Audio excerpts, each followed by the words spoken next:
takes principle. That's why Besigye was very principled. Besigye could have gotten any job. Mugisha can get any job from Mr. Museveni. Mugisha could be rich. Don't you think they've reached out to these gentlemen? I want to believe they've stood their ground and said, no, this is our ground. Look at Buganda. Buganda is still standing on its ground on federal. As much as they've not had it, they are very strong on that. They will say today, tomorrow, and the other day. So do not try to equate democracy to a group of people who are poor using politics to enrich themselves. That's not the measure of democracy. If I say I'm against Mr. Museveni and he reaches out to me and gives me a cup and says, Baby, why don't you work with me? And I compromise. That's not opposition. That means my intention was not to change the country. My intention was to selfishly benefit myself. So you cannot blame the opposition on such individuals. Because when Museveni fought, he could have been talked to come in 1985 peace talks. They called him to join government. He stood his ground. That's what we call opposition. Not people who sell out and cross the other side and you want to defend them that is using government money. We know he has access to power. He has access to money. He's using that to manipulate people. And if we know it and fall for it, we cease being opposition. That means we are selfishly promoting our interests, not the interests of the people we claim to represent. Mr. Museveni has said that when the colonizers showed up on our shows, that our then leaders, the guys in skins and stuff, should have resisted, should not have folded and run away. But there are others on the other side who say, look, we were no match. These guys showed up with, the latest and the greatest at that time. There was no way we were going to resist them. Those who tried to face the consequences. Now, if Mr. Museveni is on the other side applying the same tactics, he's got the bully pulpit and the state resources. He shows up and he picks out the vulnerables who are no match. Can you blame them? They are no match. They can't withhold that force. Yes. Good morning. Apollo, for you, I know it is good afternoon. Agava, it is in the morning. I can see Chigundu is there and not there, but today we may miss Chigundu. Today is our bi-weekly news roundup where we meet the four colleagues. We decided to be giving you what you may know or may not know. The week has been very exciting, friends, and I know we are ready to tackle it. So today, we have the usual people now. And I'll begin with Apollo. I know you're the one who comes from far away. Can you, greet our viewers? Today, we are happy to see you live. People asking me, they heard the voice and they thought that we are a young man, but the beard is sure that you're not as young. Okay, Apollo?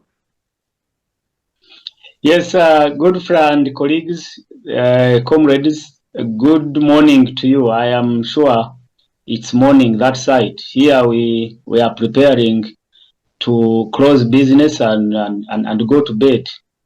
But good morning, and I am again pleased to be part of this conversation, which I'm sure informs, but also gives us a platform to share our opinions, especially on matters that concern our motherland, but also the world at large. I'm looking forward to a very engaging conversation. Thank you so much, Godfrey, and the colleagues that side. For people who don't know Apollo is a senior journalist reporting at Parliament, and above all, we studied together. He's my OB. And the other man who is not my OB, but my very close friend, Agava Babigumira, a man who proclaims to be a PLU supporter. He says he's not ashamed to say it. Agava, can you greet our viewers or listeners? Yes. Good morning, viewers. Good afternoon, wherever you're watching from. Happy again to be here to share what happened in the news these past few weeks. Yes, like you've said, Godfrey, yes, I strongly believe in the PLU. We are, I think, the new branch that it's like a new force of young movementists saying a few things are wrong and need to be fixed, because our founding member is a son to the founding father of NRM, and many of our parents participated in that liberation struggle. So we support the very organization our parents brought. And if there are mistakes that are being made, these are collective mistakes by Ugandans. It's Ugandans making them, but we also feel the younger generation should step up and correct those mistakes. And that's, I think, why PLU is there. Mistakes are going to be made, and people will always come up and change them. That said, I just, in the news, what happened these 2 weeks, there were a few things that I'm sure caught my attention as me, as Bobby. We saw the nominations in Uganda, and that's a very big issue, and we need to internalize that and understand where we're coming from, where we're at, and where we want to go as a country. That said, you guys just brought it up to my attention. I wasn't actually aware the Malawian election, which has also shocked me, because it's like Africa is completely confused, stuck, and we don't know where we're going. You leave a 70-year-old to an 80-year leader instead of looking at a young man with a better vision for a country, and then you bring people who are almost retired and about to leave this world to lead you into the future. I think that's a failure on the African people, as much as we always blame our leaders. Even we, the people collectively, have a responsibility in that. If he helped them with inflation in the years back, what makes I don't think that this man has gotten stronger on issues. It's nature that as we grow older, we become weaker. But anyway, that's something that I think we also made to look at. And the other topic that really concerned me and took most of my time was the happenings at the UN. I had a lot of interest to see how that body evolves with the current issues going on globally. Somehow was disappointed with a few things at the UN, because when they passed a resolution to recognize the Palestinian state and they were vetoed, at that point, all of them should have walked out and demanded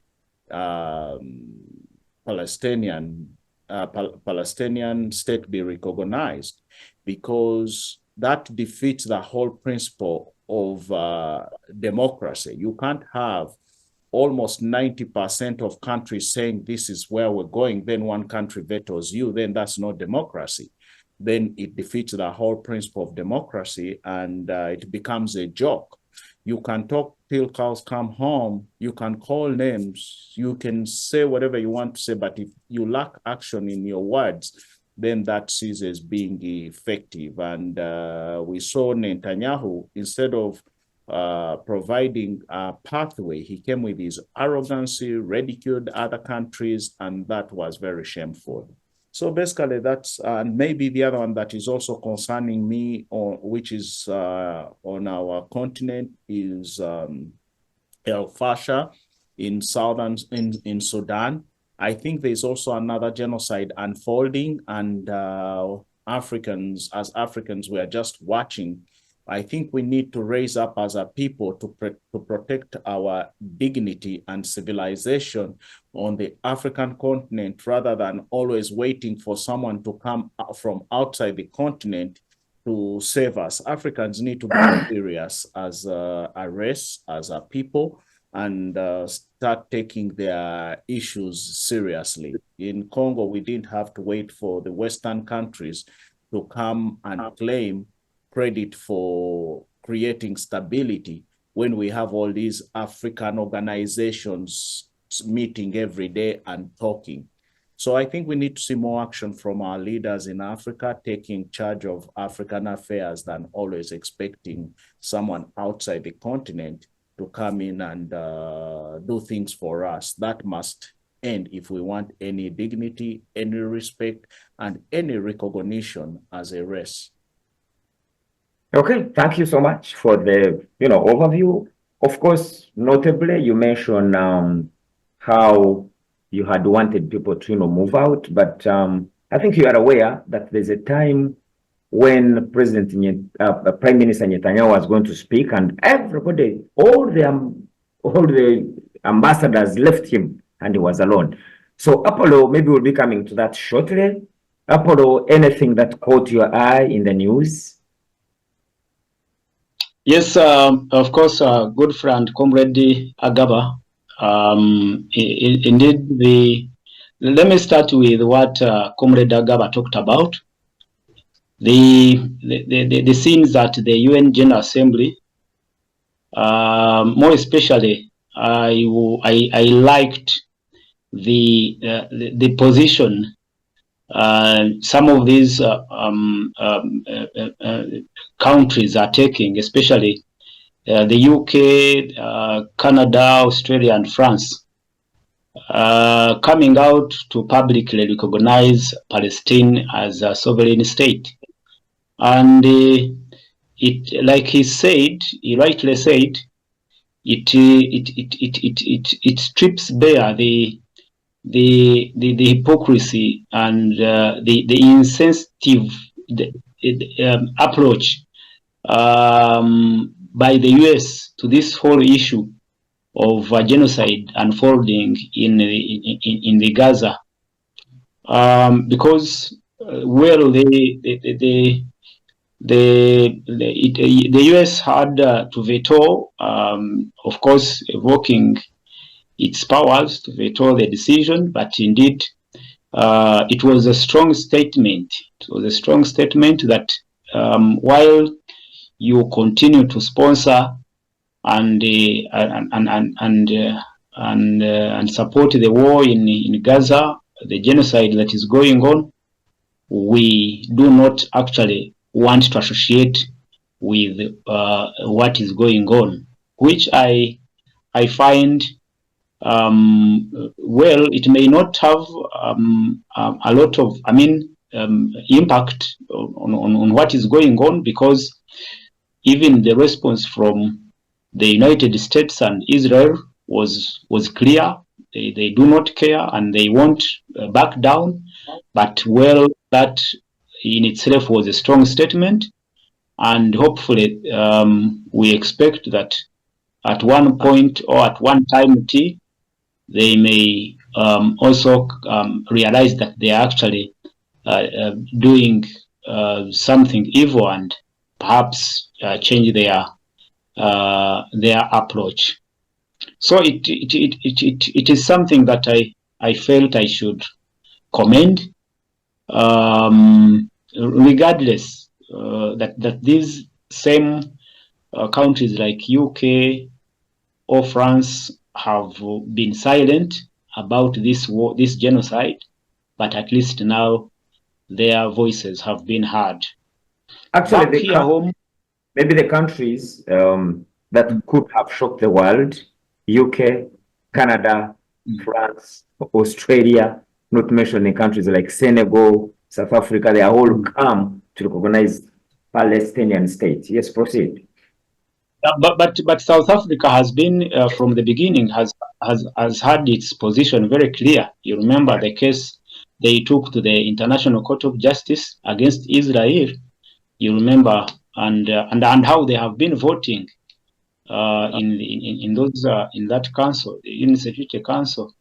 So okay, coming back to Uganda, the big concern now is the politics of our country, knowing that we are in a very sensitive season of politics when the country is preparing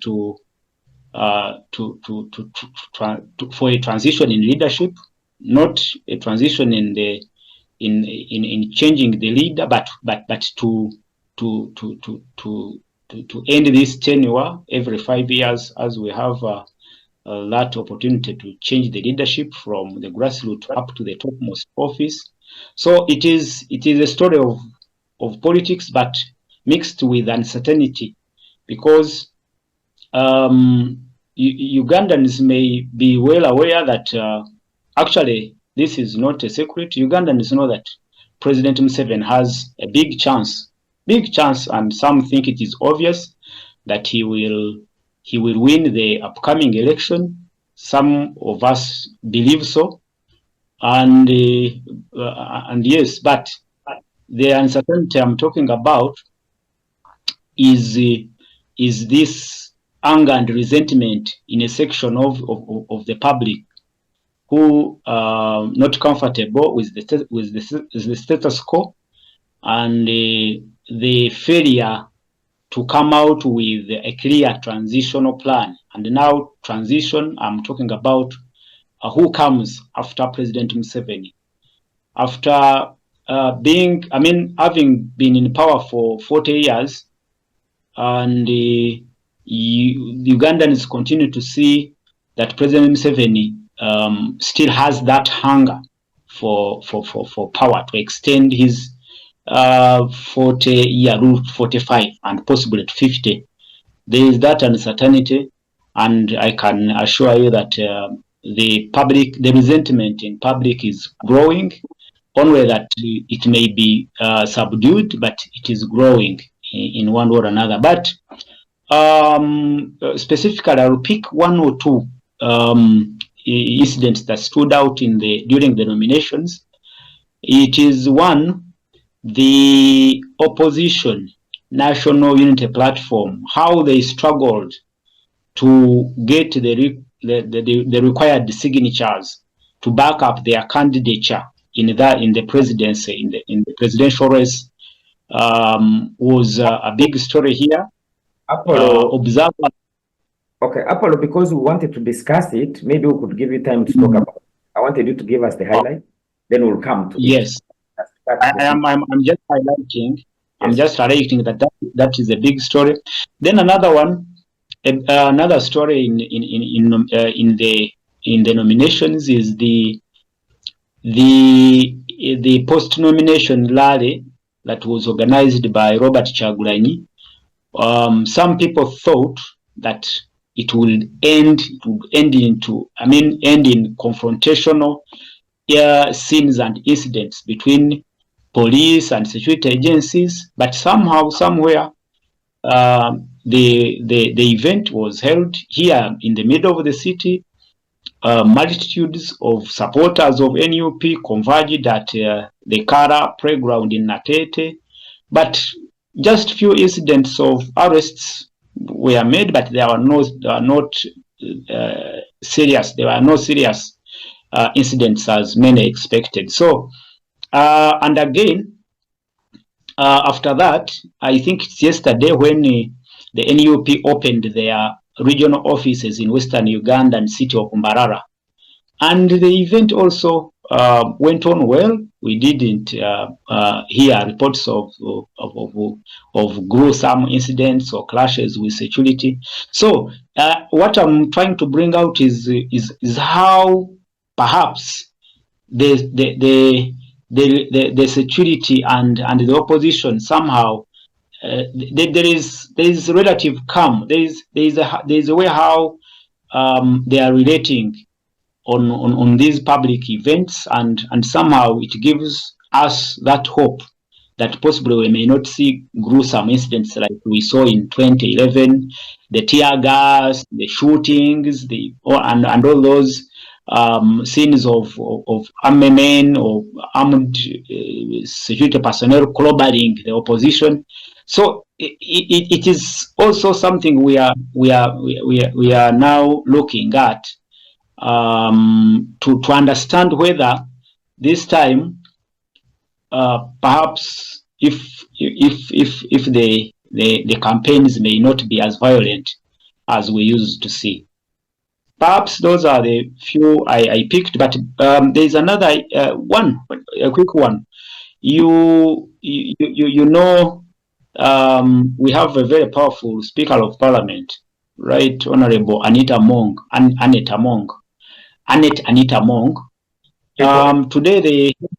Today the headline of the Daily Monitor reads, the three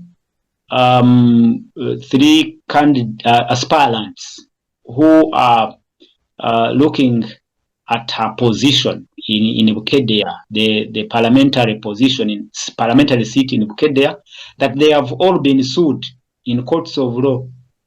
I mean, bringing out a rather not so good message that possibly the our speaker is using her influence to silence or to block anyone who comes up to challenge her democratically. I mean, to challenge her seat democratically. You remember what happened during the I think it was the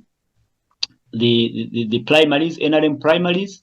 There was a young lady who tried or attempted to challenge her, and eventually the Electoral Commission of the NRM came out to announce or declare that this lady was not a resident in that area, so the speaker ran unopposed for that position as a flag bearer for Bukedea. So that's also another issue that is in the news, and it became a concern to some observers, thinking that some people, powerful people in government, are ring fencing their positions. They don't want to face any form of competition, and me and you are aware that that is not good for a growing democracy like Uganda. Okay, thank you so much, Apple, for that brief on the news. I kept quiet because you're on the ground and people always want to know what's happening in Uganda. Yes, the story about Right Honorable Speaker Anita Mong with her rivals is quite unfortunate, because I also read somewhere they have actually run to court. One of the aspirants is saying she's registered, she's a registered voter, she's not aware how the Electoral Commission says that she's not registered. Anyhow, for me, very quickly, I thought you'd patch it. Burkina Faso, Mali, Niger, they have announced a withdrawal from the ICC. I don't know whether it really caught your eye. I mean, for me, yeah. I said, hey, people are coming out now to move out of it.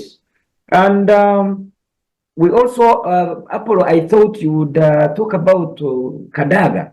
Kadaga, I saw her, that triumph entry in Busoga.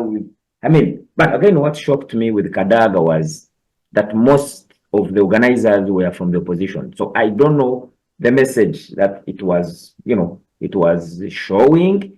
And maybe finally, you remember last time we talked about Jimmy Kimmel. You remember Agawa, the guy you talked about, the one who was suspended from the media? Yes, he's finally back. And when he came, of course, he spat fire. But I thought something that would touch. But quickly, guys, the UN. The UN is something that has dominated the news. And I would like to begin with Apollo. The last time we were here, you said when somebody talks about, the Palestine-Israel war, it's something that touches. So what is it that really you get out of the UN? Because we can hear, you've already mentioned, when Netanyahu spoke, when he stood to speak, there was a protest. People moved out and left him.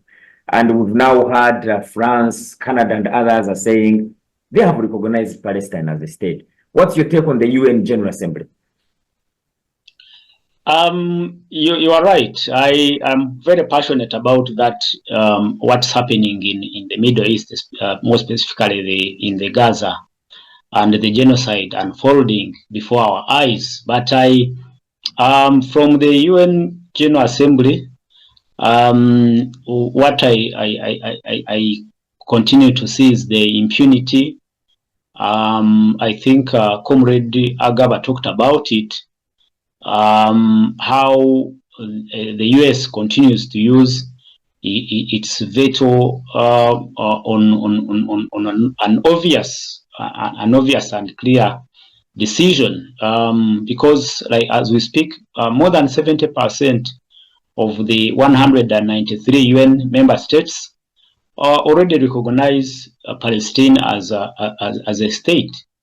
But when, from what we saw, the US and Israel continue to blatantly,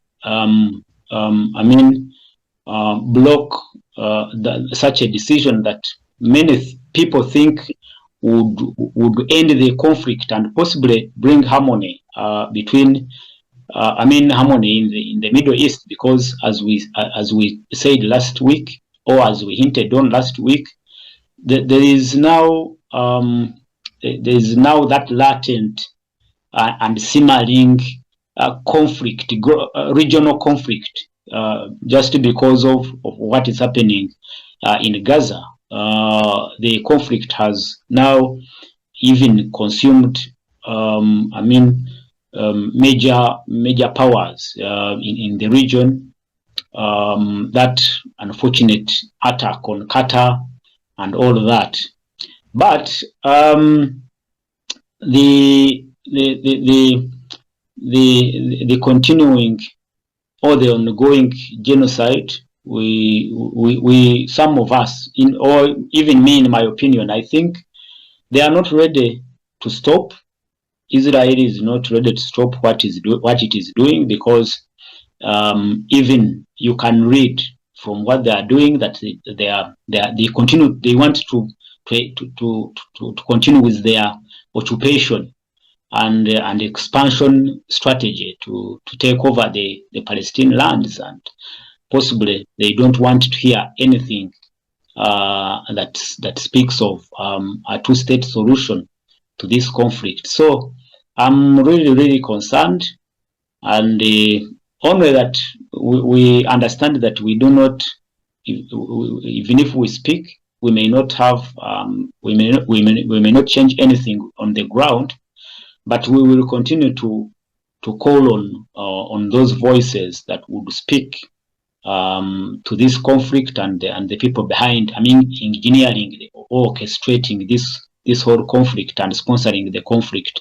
So that is why I said I was very pleased by what I saw when Australia, Canada, France, and the UK came out boldly to recognize Palestine as a sovereign state. That's possibly what I can comment about it. Agaba, what did you pick from the summit? Is there anything that really, do you think, we see definitely the diplomats, moving out from Netanyahu when it comes to speak, and we see, of course, Netanyahu standing his ground. So for you as an analyst, what do you see from this summit?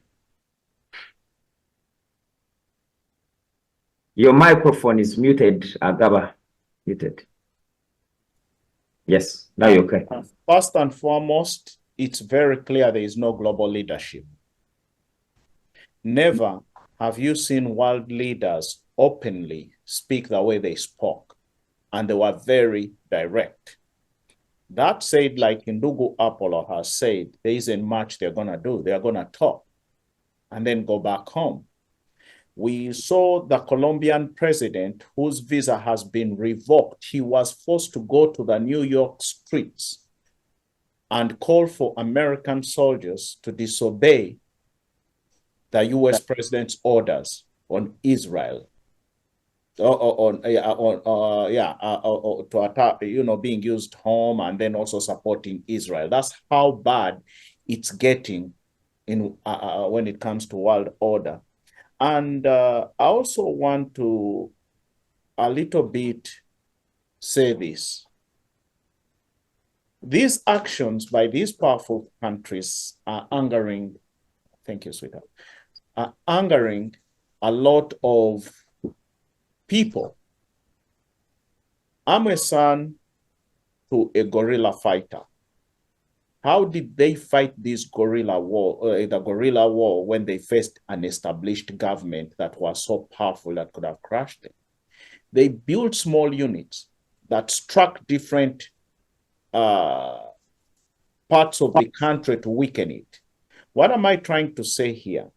That Israel with the current administration, I do not want to put the country, United States, in this situation. No, it's the administration. Unfortunately, they represent the American people, but the American people are not on board with this. When you support an act where human life is lost on screens like this, we see children starving, and you speak to people with impunity, people who will not confront you, people get angered. And that anger forces people to do things otherwise they would not have done to hurt you. And when they carry out these acts actually affect the innocent that had nothing to do with these decisions. Everybody talks of October 7th when the Hamas attacked Israel. We condemn that. Israel has a right to protect itself, to exist. And I also pray the Hamas can return all the hostages. But looking at the degree of the response, that is heartbreaking. Because no one goes back and says, why are these guys fighting? Is bombing the solution to this conflict? When did it start? Can we go back to 1967, in the 40s? What has Israel done prior to this? What provoked these people to do this? Once you understand that question, then probably we would never have gotten to October 7th. People keep saying the Palestinians were given autonomous. These are people whose airspace was controlled, their water was controlled, their borders were being controlled. That's not independence. You occupied them in 1967. You denied them their freedom to form a country. And they've not said you should not coexist with them. They've not said that. But you've been fighting them, pushing them out, taking their territories.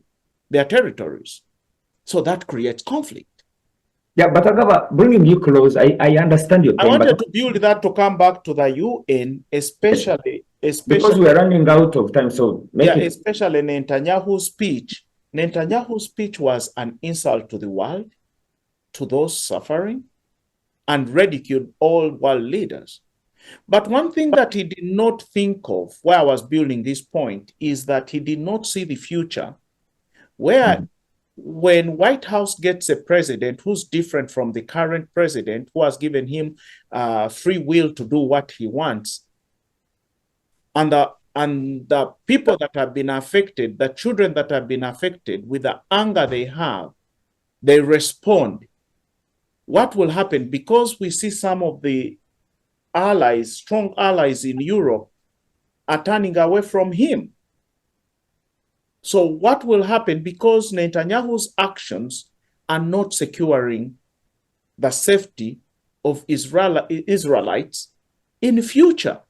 Right now, the world knows the most powerful nation on earth has given Israel free will to do what they want to do. But they are not looking at the future. That should Donald Trump leave the presidency, and the new president is not going to give you that free will, what will happen to your people when they are under attack or when there is revenge? So the question here should be UN. When you say people walked out on Netanyahu, that was a protest. They didn't want to listen to his speech. What I meant is after the vote, and the rest of the world voted to recognize Palestinian as a state. That time they were vetoed. They would have all walked out if they wanted. They would have given conditions for UN to still exist. This must end, and they must recognize this. Either they give conditions. The world, the members have the powers to give conditions. We either have UN or we don't have UN. What's the objective of UN? UN is not a talking point where you come and meet and talk. There must be resolutions that are in line with the principles of why it was formed. Yeah, but you see, we see world leaders talking, and that's why we were saluting France, Canada for recognizing Palestine as a state. But for me, the highlight was when Ramaphosa, his time came, and he gave 4 points, and one of them was the global recognition of the Palestinian state, immediate ceasefire, and etc. So for me, I thought we would now be saluting the world leaders for coming out boldly. But look here, as he was speaking, his microphone went off. I do not know whether you guys saw it, but his microphone went mute, and he didn't know that he was not even hearing. But in the same summit, we saw where President Donald Trump, that 4 things that happened to him. One of them was on the escalator, when it all of a sudden stopped. Number 2, when he was speaking, I mean the teleprompter, it wasn't. He realized it was not going on. And so what do you think, is this a coincidence? Because there's rumor that the workers of UN had, planned to do this. And for me, how can somebody try to do such a thing on the United States president, on the United States soil? What message do you think came out? And of course, President Trump went on his social media, and he condemned it. He said that actually he wants an investigation into that one. No, Trump is not presidential, he's not a gentleman. He speaks before he thinks or analyzes, despite having all the resources at his disposal as a president. The UN gave a report and said those glitches happen over and over again. And on the escalator, yeah, he was a gentleman. He was worried about his wife, that I would also do the same. I give it to him. But they say one of I think he's either a journalist went ahead of them, which it shouldn't, so it could have triggered the escalator from stopping. But with the microphones, we also saw the King of Jordan, actually his microphone also go off, and actually he referred to Trump. He said, is this like Trump? But on the teleprompter, what did you say? Teleprompter, the one they speak on. That he blamed UN. UN had nothing to do with it. It's his White House staff that were in charge of it. But he deflected it. And you see, this is where I have a problem, that everything that happens to this government, they are blaming someone else for something that someone else didn't do. If you had a speech at this Charlie Kirk's funeral, Miller, the speech he gave is so full of hate. You cannot speak like that as a government official. And he was blaming everybody, saying they. Who are they? This man acted alone, that you have awoken something in us. Against who? Whether you see, when you take an oath and lead a country, you lead those who agree with you and those that don't agree with you. But every time this administration officials stand to speak, they are blaming someone else who's an American. Now, if this boy took action, his family is a non-Republican family. He didn't like what this guy said for some reason. He decided to act like any other. So why you as a leader in government sending a message saying you have woken us, you guys are jealous, other people have been jealous of white people created the world, all these things. Why are you saying all these things? Because then you forget the principle of the founding fathers, why they built this country the way they built it. Why the dollar is the reserve currency. There is a reason behind it. It's not for decorations. That makes this country powerful. So this administration seems to lack depth or understanding the strength of this country and globally why this country is powerful, why this country is considered the greatest nation on earth, because no one runs his own race and becomes a champion. You must compete with others to become a champion, right? You can't say, I'm going to on a track and run, then I'm a champion. So for America to be the greatest, there must be a measure of that greatness against others. So if you come in and you want to destroy that, knock yourselves out. But I think those are normal things that happen, but because of Trump being the most powerful man on earth, everything he says definitely is going to attract attention, and sometimes for the wrong reasons. You know, now... Apollo, from a journalistic point of view, this is the president of the most powerful nation.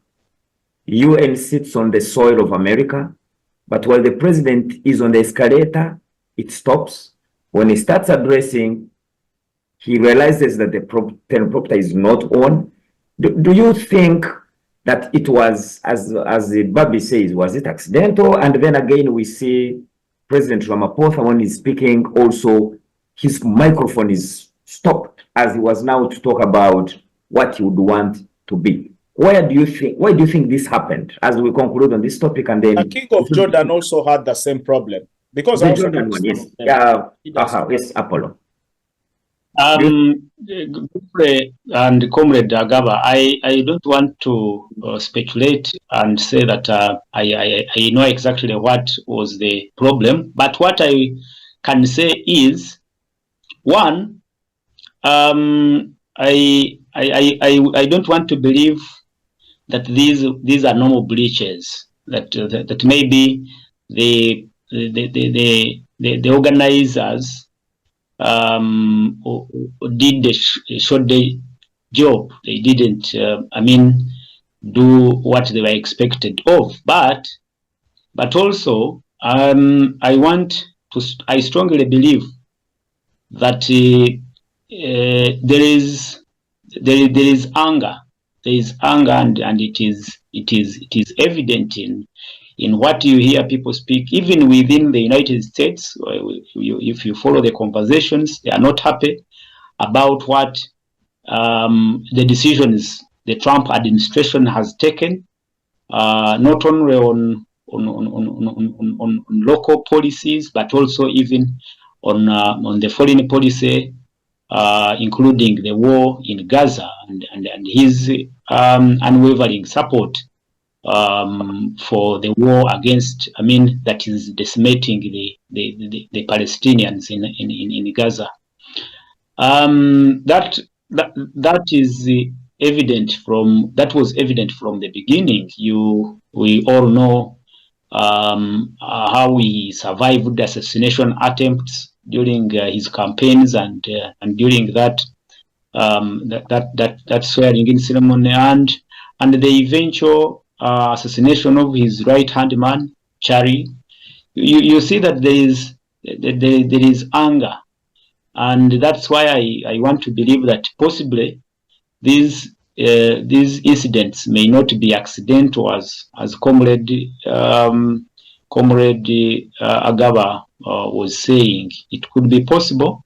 They are also sending a message that while you are doing this, when this is not good, and you should think twice. So I can't speculate. You guys, you are closer to home.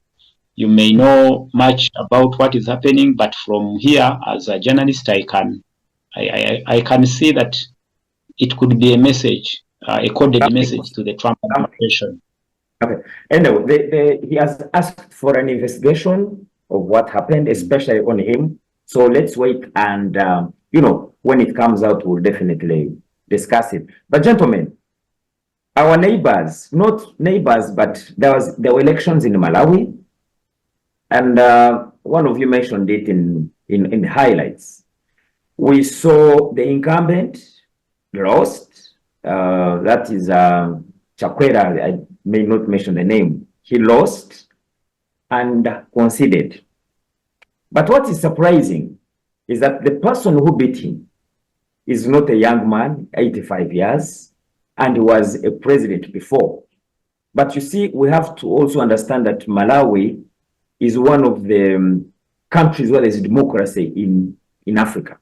Because we've seen all the presidents in Malawi, whenever they lose, they come out to concede.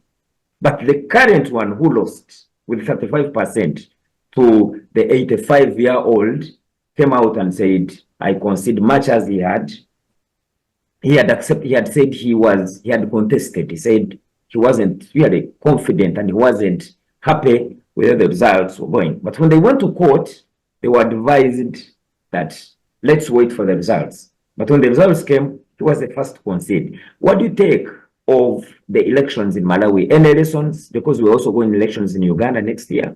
Any elections? Apollo, as a journalist, is anything we can learn from Malawi? I mean, of course, they are bringing an 85. Ours is about 80. So is there anything that we can learn? Any comparisons? Over to you, Apollo. Yes, African democracy, as you are aware, is our democracy is still very young. We are still young democracies, and we have our problems with our democracy.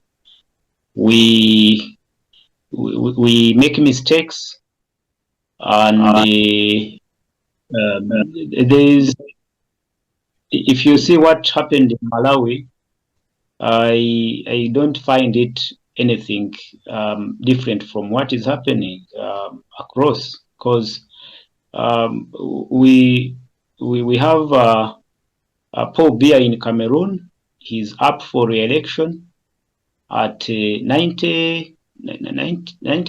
I may not have the age correct, but he's an absentee president. He's not. He spends most of the time abroad, and here we have even a case here in Uganda where we have a record of leaders who don't.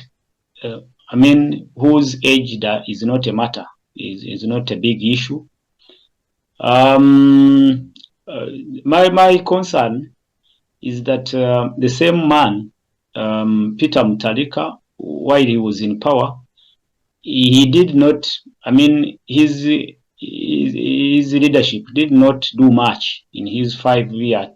I mean, between 2014 and 2020, around there, he didn't do much that would warrant this comeback. But anyway, it is their choice. Most especially that even Chakwera had mismanaged the economy. Inflation, I think it's about 30%.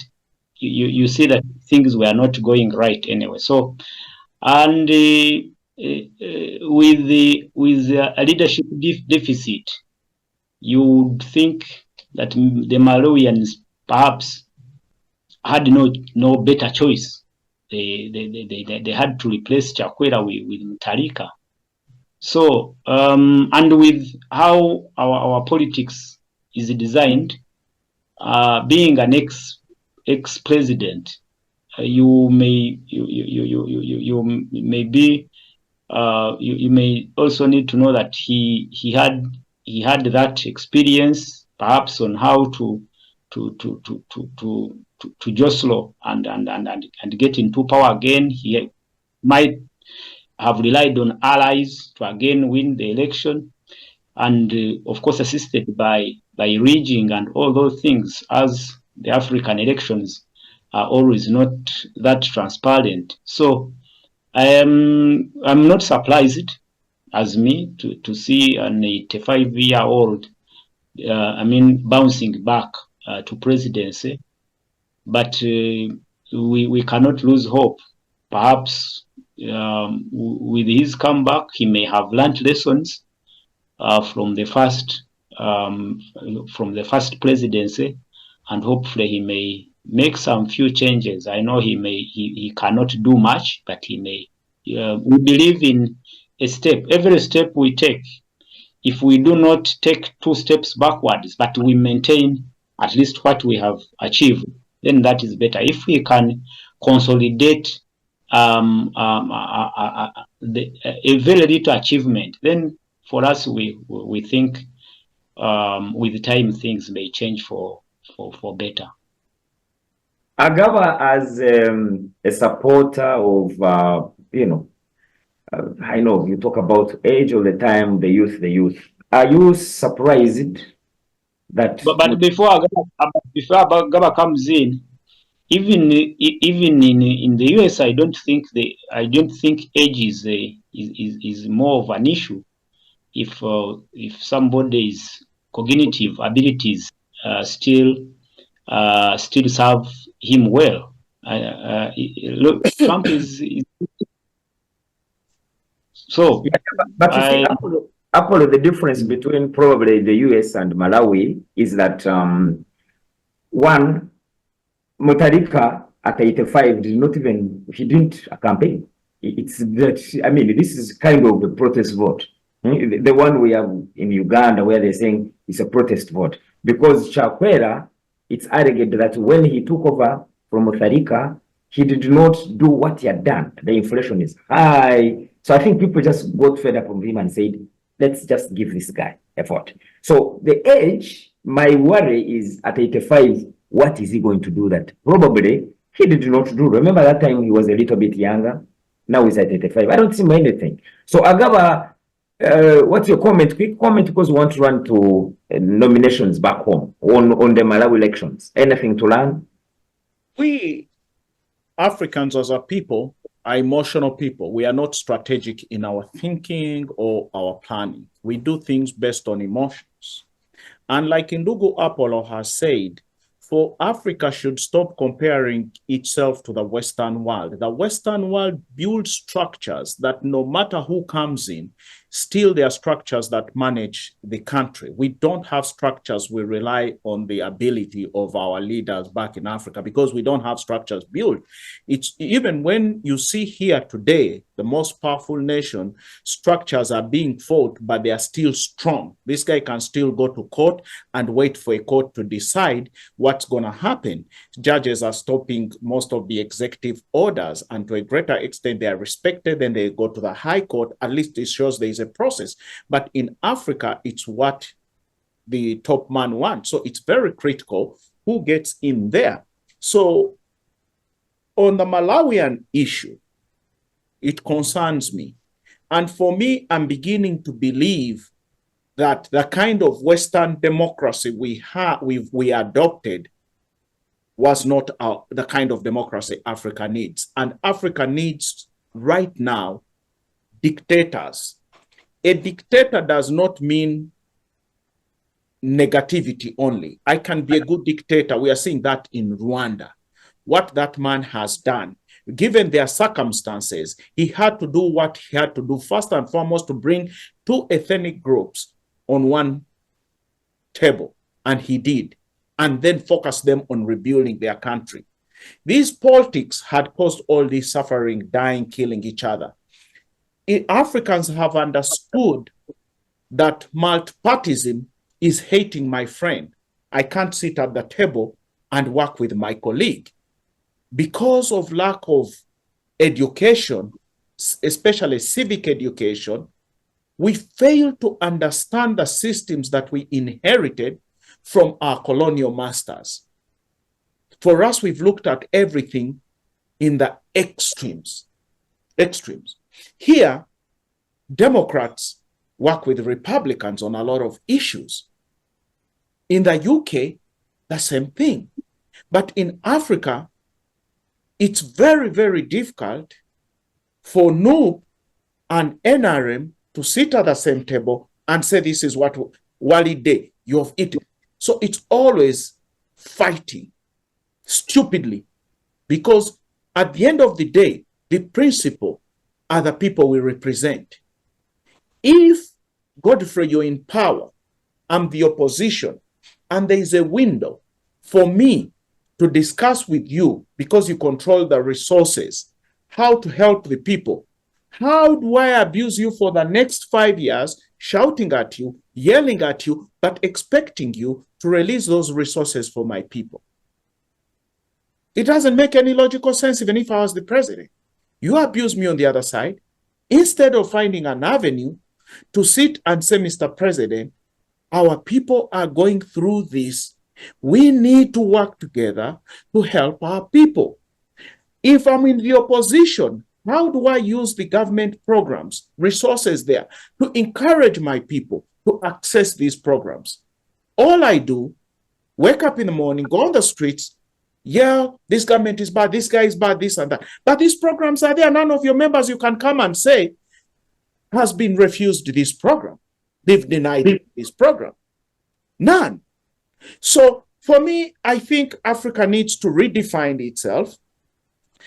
Africa is at a point where they are really hungry for a move on. Every generation has its own way of life, which is forged over a period of time. This Malawian guy who has been elected is outdated. There's a new generation, 40 years plus. So is Uganda.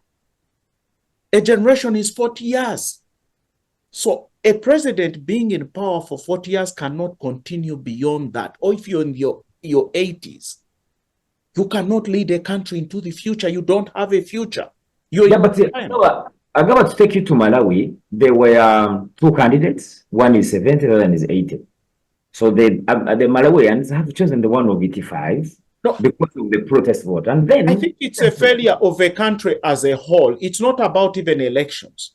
Because I want to believe in Malawi, they have young people. We saw that in Burkina Faso. We've seen that in Niger. We've seen that in Botswana. We've seen in Namibia changes. And these are very positive changes. And I think let's take it or leave it.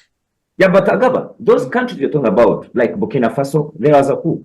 Malawi, they have told you that right from Kamuzu Banda, these are guys, when they are defeated in elections, they concede and life goes on. And what are these generals doing in Malawi, seeing all this happening to their country, and they think it's business every day? They must be also maybe very old, retired guys who sit in the chair, eat, uniforms don't fit them and all that. And they're young people who, because Malawi is considered one of the poorest countries on earth, with what is this other country, Burundi. I'm sure Malawi can see Uganda as much as we also have an old guy. This guy fought his way in. There hasn't been that kind of raw model democracy you would talk about. But we also see that pressure is building, which has attracted so many young people into the race. And even then, the person rumored to take over after him, though it is his son, is in his 50s. You know, and that's why I'm very supportive of Muhonzi in our country than other opposition leaders on 3 grounds. No, these are strong grounds. First and foremost, security. Godfrey, for Africa to move forward, for Africa to emerge, we have to get serious and elect leaders that are tested, leaders that are qualified, not these leaders based on emotion. I like Godfrey become member of parliament. Today, we could get a Walukaga in parliament. Can Walukaga comprehend if a document is put before him? And you're a journalist in Ndugu Apollo. I'm seeing most of these candidates going for member of parliament today being interviewed in Uganda. They're very eloquent. But one thing that you, the journalists, are missing out, instead of testing and weighing these leaders by conducting these interviews in a language that is going to be used in parliament, you're not. When these guys get to parliament, they are timid, they can't speak, they can't oppose because they do not understand. Okay, Agaba, I get your point, but I wanted you to conclude on Malawi because we have to do the nominations. Probably your point will come there. I just wanted to conclude on Malawi. Do you think there's anything? Malawi is another failure, is another African failure. That's what I would say. That is another African failure by us, the people. You cannot bring in an 82-year-old guy. When we are seeing in Nigeria, you elected the same guy and Nigeria has gotten worse. So where are we headed to? Okay, let's say what Apollo was saying. Apollo, something you're saying, then we can go to our nominations. I want to appreciate Ndugu Agaba's comments and submissions. He's right. He's right. We still have a challenge as Africa, as a continent, in building capacity to have leaders who understand the task and who are nationalistic in their work and in their decisions. That is why perhaps we can now celebrate young generals like Traore in Burkina Faso for at least and even what the Rwanda story he hinted on. We need statesmen, not just politicians, to take charge. That is the problem. But he should also understand the global politics and the dynamics of these big powers wanting to continue to impose their policies on Africa and control the narrative and the way of doing things here in Africa. So I agree, we need benevolent dictators to change the things or to turn the things around. That is actually what happened with the Singapore story of Lee Kuan Yew. He was a dictator, a benevolent dictator, who turned around Singapore from third to first world country. So the problem is how to identify these people. There are not very many, because the new breed of politicians, like he said in Uganda, the new breed of politicians thrive on comedy. They are not well grounded in matters of leadership, and the most annoying fact is that even the population now have started to appreciate them as an alternative. So it is a problem, but we hope for the better going forward. No, maybe I understand. Let me say something he has said. I'm very passionate when it comes to Africa, because Africa has let herself down. And Ugo Apollo mentioned that the Western powers are involved.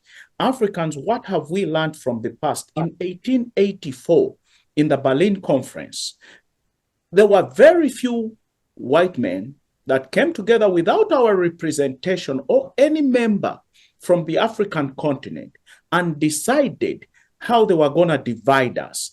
Because you find that Kenyans and Ugandans were brothers. That's why we had Agra War and the other war in two different governments from the same family.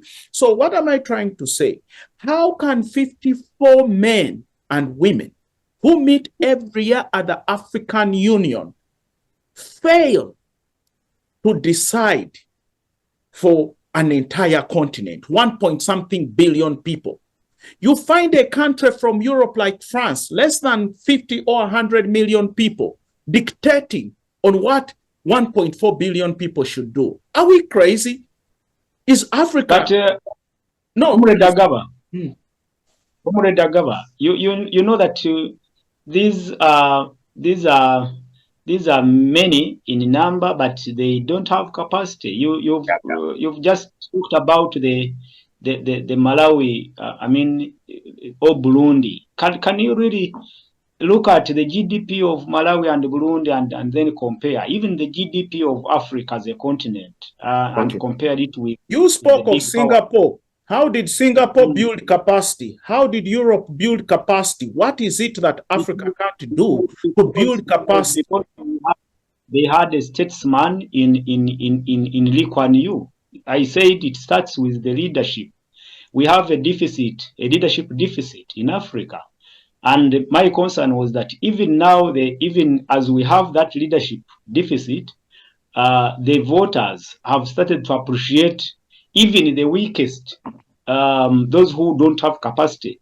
They in protest, perhaps they want they are the same people they are bringing into power. So yeah, before you compare, before you talk about 54 heads of state sitting in Addis Ababa, and they do not come up with a solution, the African solution, you should also know that these economies are very weak. They preside over very weak economies. And when it also when you also consider that these weak economies are also being influenced, there is external influence. President Museveni has been talking about it. You know, the Congo story. The Congo story, because Congo has abundant mineral resources, but they are the poorest of the poor. I mean, the population, the country is poor.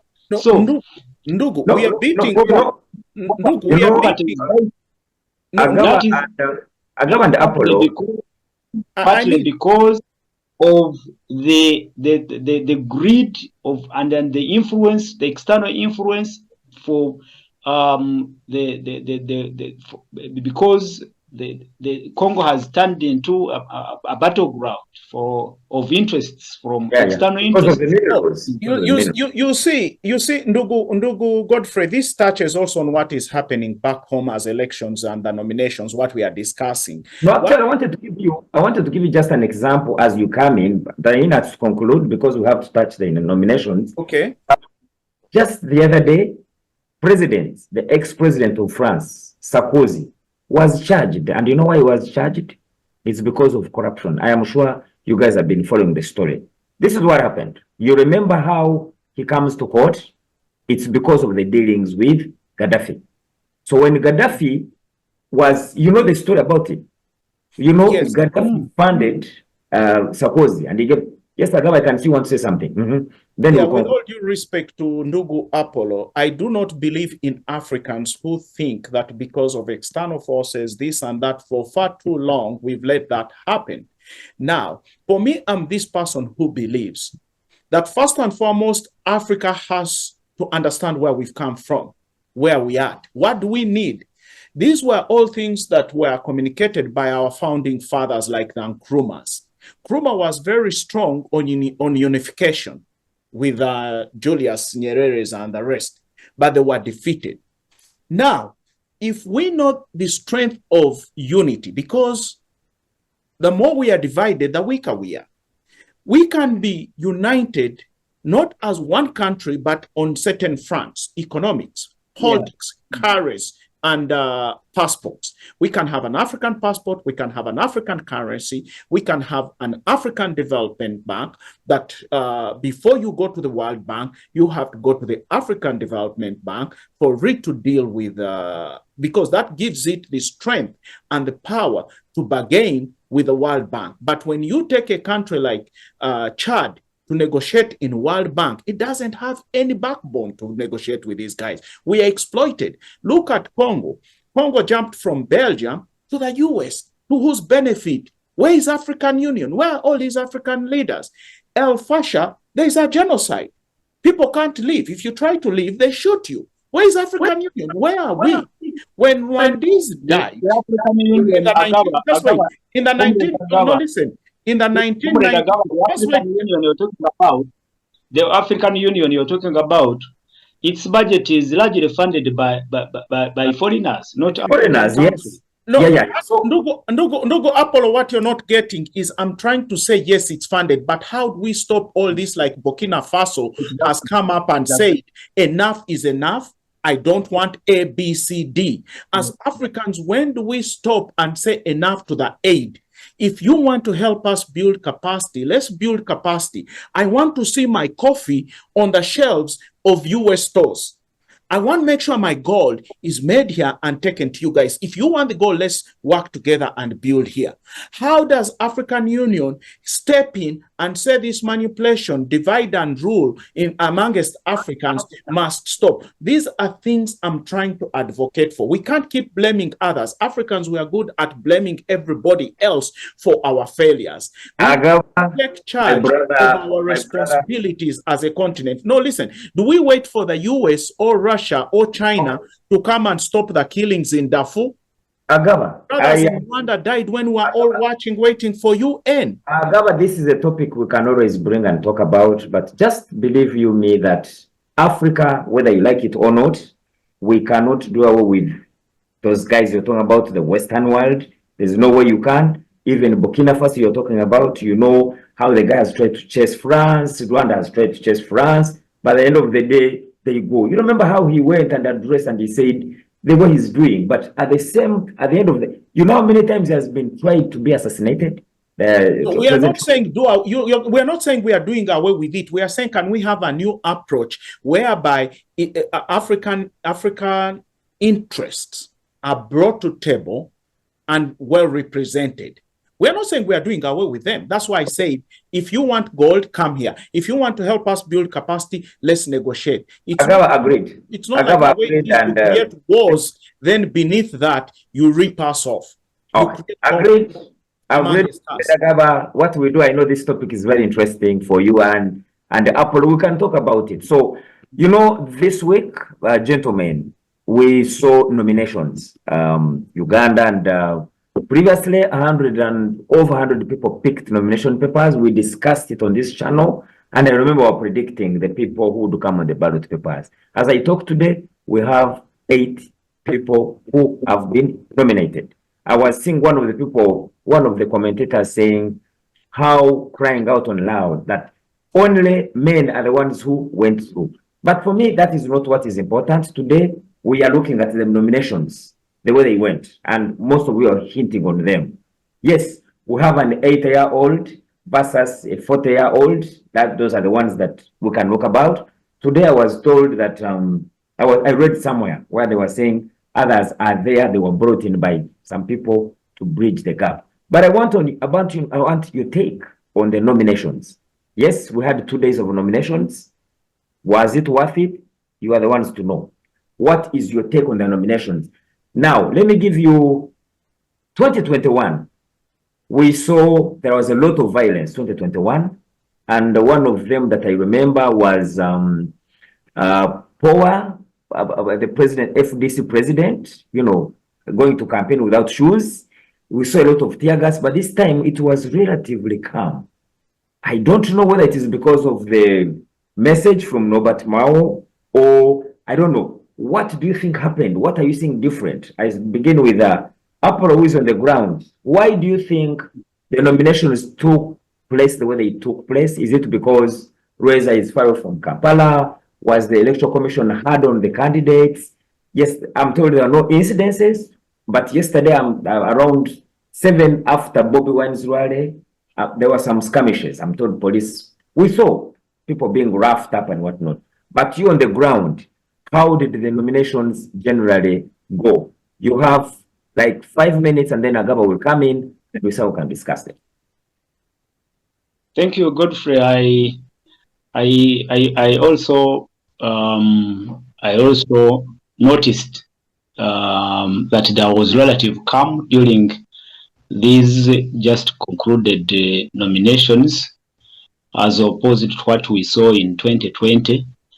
And I think I hinted about it, looking at how the Bobby Wine opposition, Robert Sentamu Kyagulanyi, president, was okay. I may use the word was allowed because that's what I can say, to hold a mega rally, post-nomination rally in the city. And well, you may talk about the few incidences of arrests, but for us who have seen worse things happening here, we see that those were just those can be actually yes, they cannot be ignored, but there was relative calm, because we know what happened in 2020. Robert Kyagulanyi himself was arrested on nomination day. Immediately after nominations, he was arrested and then taken in for some few hours, and then later we heard that he had been dropped at his home. Then there was a siege at his home, preventing him from going out, and there were skirmishes here and there all through the campaigns. That's why I also believe that this was so good to see this relative calm. I mean, during nominations. But what observers have raised is the fact that this time around we saw new parties.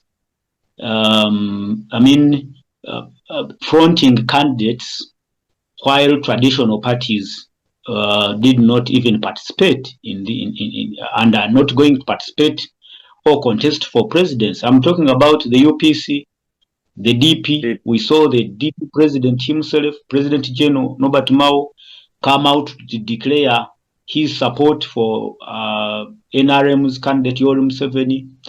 Then we saw the EC disqualify all the three aspirants for the UPC. So you see that perhaps the relative calm during election may be because the incumbent is not seeing any credible contest between him and his rivals.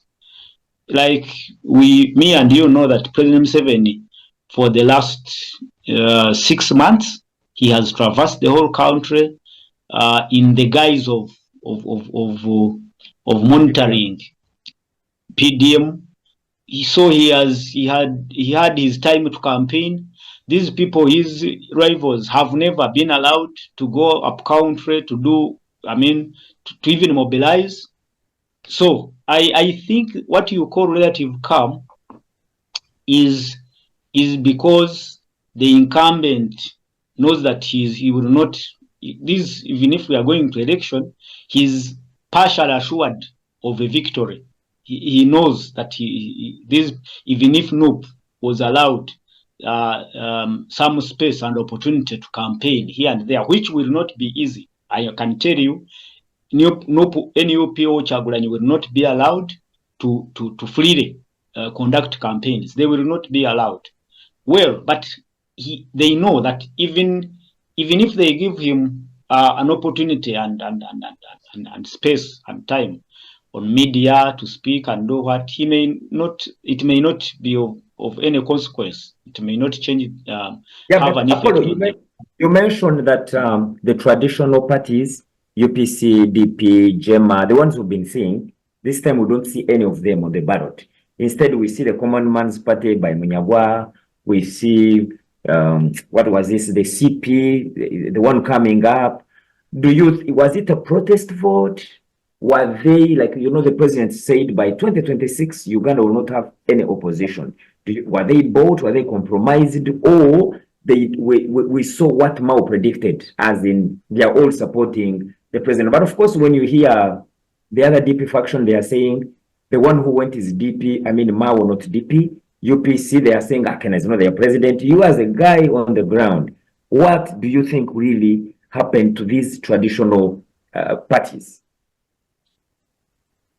You've said it.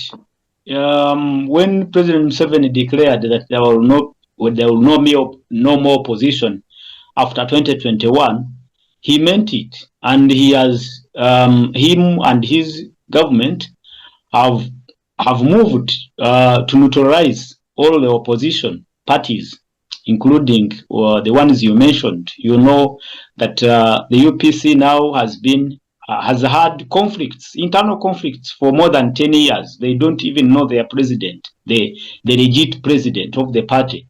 Now the DP president is serving as a minister in NRM government. So I can authoritatively say that the opposition is weaker, is at its weakest. So that is why I said perhaps the incumbent is partially assured of victory. That is why we have seen this relative calm, and NUP can have their rally in the middle of the city. They will also be allowed some space. Agaba, what is your say on the nominations? For me, I look at everything. I've been paying attention. I don't really want to waste people's time. This is a sham election. I think it's 70 organized the election, and he knew this was his last time as president, so he's put in a lot of effort to organize this. Why do I say this? You cannot tell me a man who knows you're the most uh, competitor in a race with him, he would authorize they give you money. Because this iPod money was held against Nope, he has authorized money be given to them. He basically facilitates them. And when you look at the other guys who are in the race, let's not waste our time here. What are the odds that they're going to defeat Mr. Museveni? I think majority of these guys are coming in because of this money Museveni put in place, iPod money. It's like Katego. It's like when you go fishing and you have a hook. So he has put that hook and everybody is looking at that. Let's go, even if we get 30, we get that money. No, first say they didn't want the iPod money. They went making noise. We want iPod money, this and this and that. And Museveni has given it to them. We all know who President Museveni is when he's competing with you. He will never facilitate his opposition. 7 billion is not little money. And like Ndugu Apollo has said, when you look at the nominations, the violence this time wasn't there. Everything is like simple right. Then Mao, who has become an insider with NRM, is telling you this is going to be a quiet election. Do we know why is he saying that? What information does he have? Because Mao has made it clear and is the Minister of Constitutional Affairs. So has he been in on meetings and he knows what's going to happen? When you look at Noop, why am I focused on Noop? Noop is the leading opposition. But when you look at also the composition of Noop itself and its leadership, Noop has fought every elite, educated person out of the party today. They've knocked out everybody. They've weakened their party more than anybody else, because if you take out Segona, people like Impuga, then you don't have an international backup. You don't have elite class in Uganda backing you up, anybody backing you up. All you're doing, you're running around with the crowds. It's true, like Ndugu Apollo has said, which I agree with him. There is hunger for change. People want change, you know, but at the same time, I think Mr. Museveni sits down and looks at who's around and says, how do I leave this country? So I think the truth is in the next 5 years, people should become, there's going to be a transition, whether we like it or not, whichever way we go, there's going to be a transition. I'm not saying it's Muhonzi, it's Bobby Wine, it's this and that, but there's going to be talk like Mao said, because I'm sure even if it's Muhonzi coming, let's assume it's him, there's still going to be talk who works with him, who takes the country forward without us letting the country plug back into where we came from. So when you look at the opposition, in the opposition, if I wasn't voting for Museveni, the only other candidate openly I would vote for, who I think has what it takes to take this country forward, is General Muntu. Even Bobby Wine is very popular, but you cannot put Bobby Wine on screen like this said and ask him reasonable questions on what he intends to do for the country. You will not get it. I've seen that. So as a person who loves my country, I know Bobby Wine personally. Bobby Wine came home when my mom died. Bobby Wine contributed to the funeral and everything. He's in our house, Bobby Wine is very welcome. He doesn't need to knock. He knows where we live. The mother and my mother were friends. I don't hate him. I have a lot of respect for him. This is a boy, I think, that has been very courageous. We have to commend him for that, for standing up against the dictatorship. Whether they found him to be on their side, that we don't know. But looking at capacity, leading us out of a situation we are in, Bobby Wine does not have that capacity. He does not have military experience. Yeah, but allow me to let me finish my point. He does not have government experience. And also, how is he going to bring a country that is built on so many small ethnicities together based on his past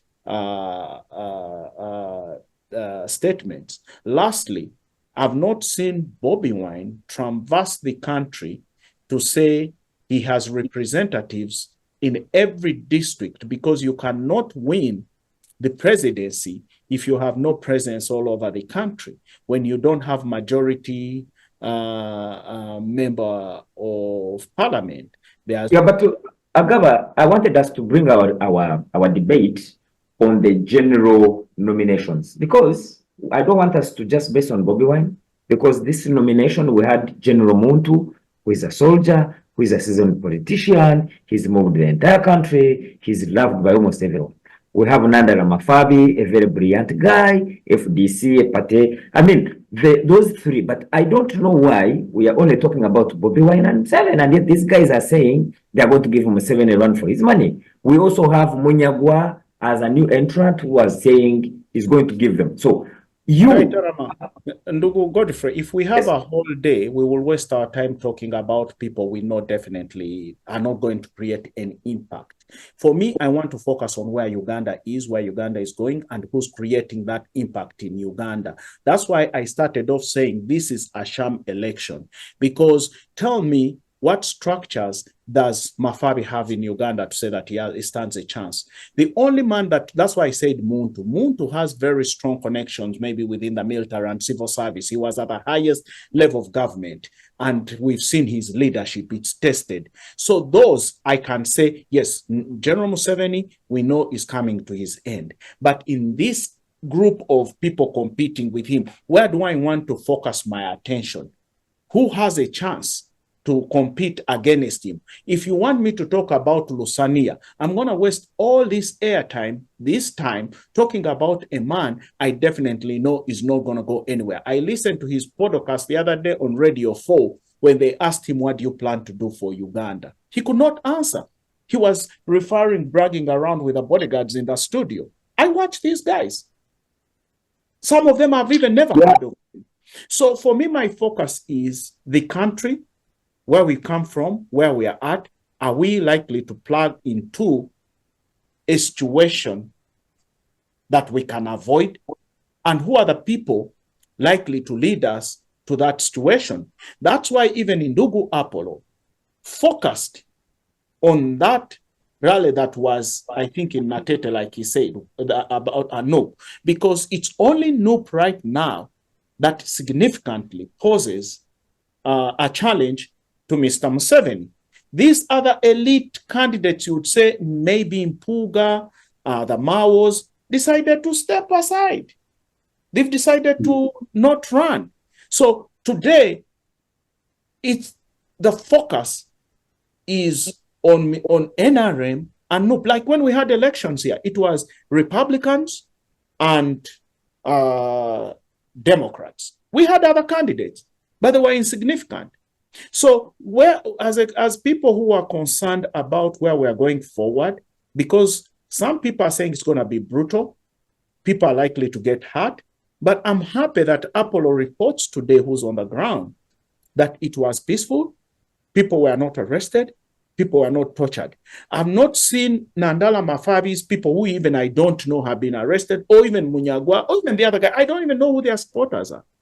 So for me, my focus is on the two candidates who are shaping an election and the future of the country. That's where I'm going. That's where I want to spend my time. Okay, Apollo. Agaba, let me correct something. Let me make a correction, Godfrey. I didn't say nobody was arrested. Some, at least more than 15 NUP supporters were arrested.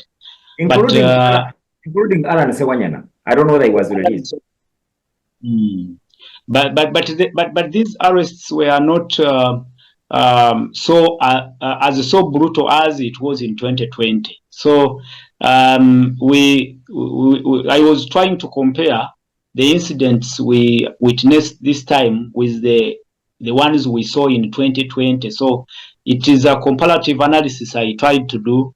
And this one was the nomination process was a bit calm, as we said. But I want to disagree with him on his assertion that he is sure President Museveni will serve only 5 years. you can look at his stature and it will tell you he's still strong.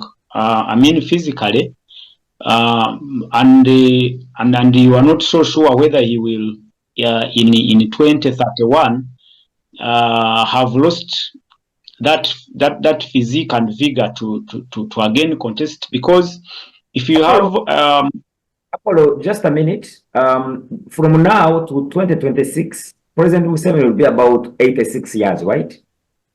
No, 82. He's 81. He has just celebrated 81st birthday. He'll be about 86, and we're already talking about the Malawian president of 85. So, Agaba, I agree with you. Apollo, please, Apollo, proceed. No, yes. No, let me say something also. But when you see an emergence of a PLU within the party led by his son, and then he talks to them, and recently they agreed to support him. This is not about General Muhoozi alone. It's a group of us whose parents, by the way, participated in the struggle. So there's a lot of pressure building within the party. So Museveni himself has weakened as a man. He also knows it. So I don't think looking at Bobby Wine and the group of people that support him, then looking at PLU, I think it's a writing on the wall that I think people are tired. You cannot come after that, because the military, our military is composed of young, educated people. For how long will they take these orders from an old man who's not part of their generation? Are they likely to defy General Muhoozi if they go beyond this? That's another question that we have to ask ourselves. How much influence will Muhoozi have to continue doing wrong with the military when his father is no longer that influential? Because the current military is young, highly educated, and I'm sure they are watching. And they also... Apollo, you still for, please, Apollo.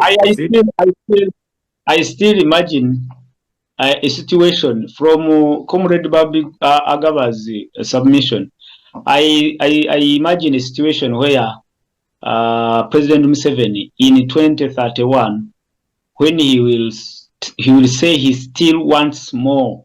He wants to push us into the first world country, and he gives reasons, as he has been giving his reasons, which are ideally important, and he wants a unified East African community that has strategic security to build a strong strategic base for security of Africa. So I don't know, maybe perhaps Agaba is saying the next time President Museveni says, I want also another 5 years, that General Muhoozi and Agaba's group will stage a Paris coup. Perhaps that's what he's saying. But if at all President Museveni says in 2031 that he wants another term, I don't know how they will stand and say, Muzee, stop here. I don't know. Because listen, this is not Apollo. About Muzee and his family. Ndugu, Apollo said, let me say something. Just a minute, then you will come in. Apollo says something that I need you to really internalize. All the information was clear that Muhoozi wanted to stand as the president of Uganda. So after whatever happened, he came and said, I am throwing my weight with all my team to President Museveni. And Apollo is telling you that if in 2031, Muhoozi comes again and says, Agaba and team, we are rallying behind Muzee, what are you going to do? That is the question that you can answer, Agaba. No, if I help you today and help you again, it doesn't mean every time you ask me to help you, I have to help you because you're asking me. I'm not being paid to support anybody. I'm not being paid by anybody. So I know what I want for the country. I want stability. And the reason I think why everybody agreed, like I've said, as Agaba who lives here in a first world, when you look at what I want for my country, I want credible people. But when you look like what you said in Malawi, what we have right now, in the absence of anybody who can raise and take over, definitely who do you go for? who can articulate issues, who can be heard and respected on the international stage on behalf of us as a people. That's what forms my decision. And I honestly want to believe even Museveni himself as a person feels now the pressure. Because, it's past our generation. Museveni came, I think, when I was 7 years. Look at me today. I'm in my past 45. So at the end of the day, for how long are we going to let that happen? It's my generation. His son may be 60. So I think what we are seeing in the movement as a party itself, we are seeing pressure building. We are seeing what senior members are telling him in his face publicly. We are seeing a shift. We are seeing people in Buganda, how they are reacting. We are seeing people in the East, how they are reacting. These are all messages. It's not that we are quiet. And even the gun that you had control over is now controlled by a young, educated population. If you keep pushing them too hard on the wall, they could turn not only against you, but also your son. It's going to happen. So I think why Museveni came this time, he knew in a popular vote, I'm being honest, if his son had battled it out against Bobby Wine or anybody, maybe he would not have won. So I'm not saying I know what's happening. Maybe strategically, there's a reason why he showed up again. Because in a popular vote right now, like you said, we've embraced dramatic leaders. Anybody comes and we just support. And all the years that Museveni fought with his men, I don't see him handing over a country to a bunch of unserious people. He cannot. Comrade Agaba, before Godfrey comes in, I honestly respect your opinions on matters that we are now discussing of transition. But I want you to take note of these issues because luckily I am on the ground and I have been following up these issues for the last at least 15 years. The coming of General Muhoozi and his team is good. It is good. We can see that General Muhoozi's record at least is good. He has made his position on corruption, arresting corrupt generals in the army and which is good for the future. But I want to put this to you and Godfrey and our viewers that one thing that may actually may sound not good about General Muhoozi is what will people actually, which is not being discussed at this point because perhaps they fear coming out to talk about it, is the family law. He's looked at his introduction into the politics is looked at as is perceived as an extension of Museveni family law, which I am sure and I'm being very honest. I'm being a journalist completely, which, for instance, the people of, for instance, Buganda, which is a major factor in the politics of this country, may not be ready to support the idea of extending the family rule of President Museveni, and not even the people of Buganda, but even the Northerners. And I say this because you understand how the politics of Uganda is largely moves with these ethnic sentiments.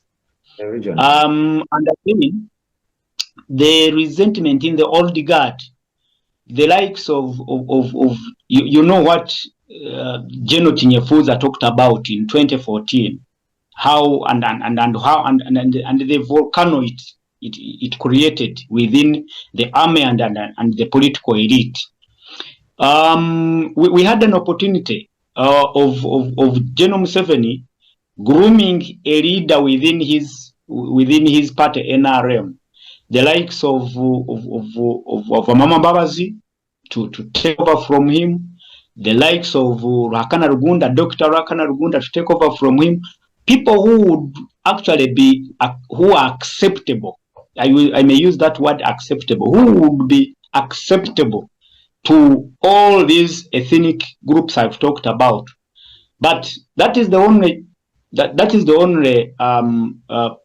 challenge that I see with this transition. Well knowing that you are very much interested in it, and it's something we must deal with at this point.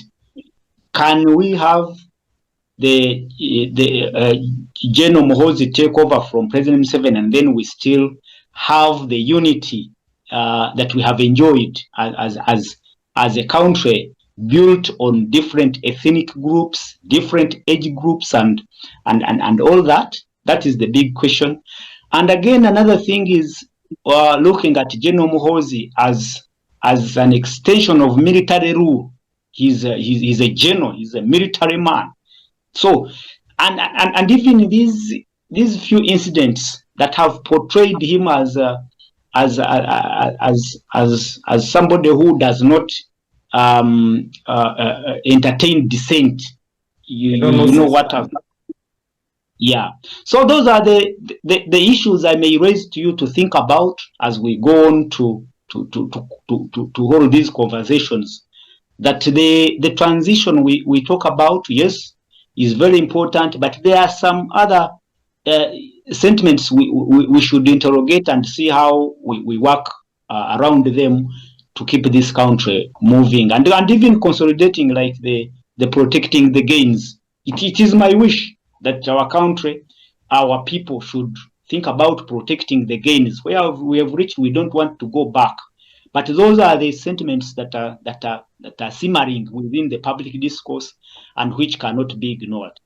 Agaba, I know Agaba is coming in, but Apple, I wanted, as you conclude, yeah, of course, the issue of transition is very important. When you bring in Museveni, when you bring in the family rule, I know those are things that probably our viewers, our listeners want to listen to. But my point was, we're talking about the nominations, and Agaba was bashing the other candidates. You as a journalist, because we have Nandara Mafabi, we have Mugisha Muntu, we have Munyagwa and others. He says they may not be significant, but we would want to know for you on the ground. Do we have any message from them? Do you think that they matter in these ways? Because Agaba wants to convince me that the race is between Museveni and Bobi Wine. But is it what you see on the ground? Should we pay attention to them? What about the Buganda vote? That vote. What about the Western vote? What about the Eastern vote? Are we looking at that?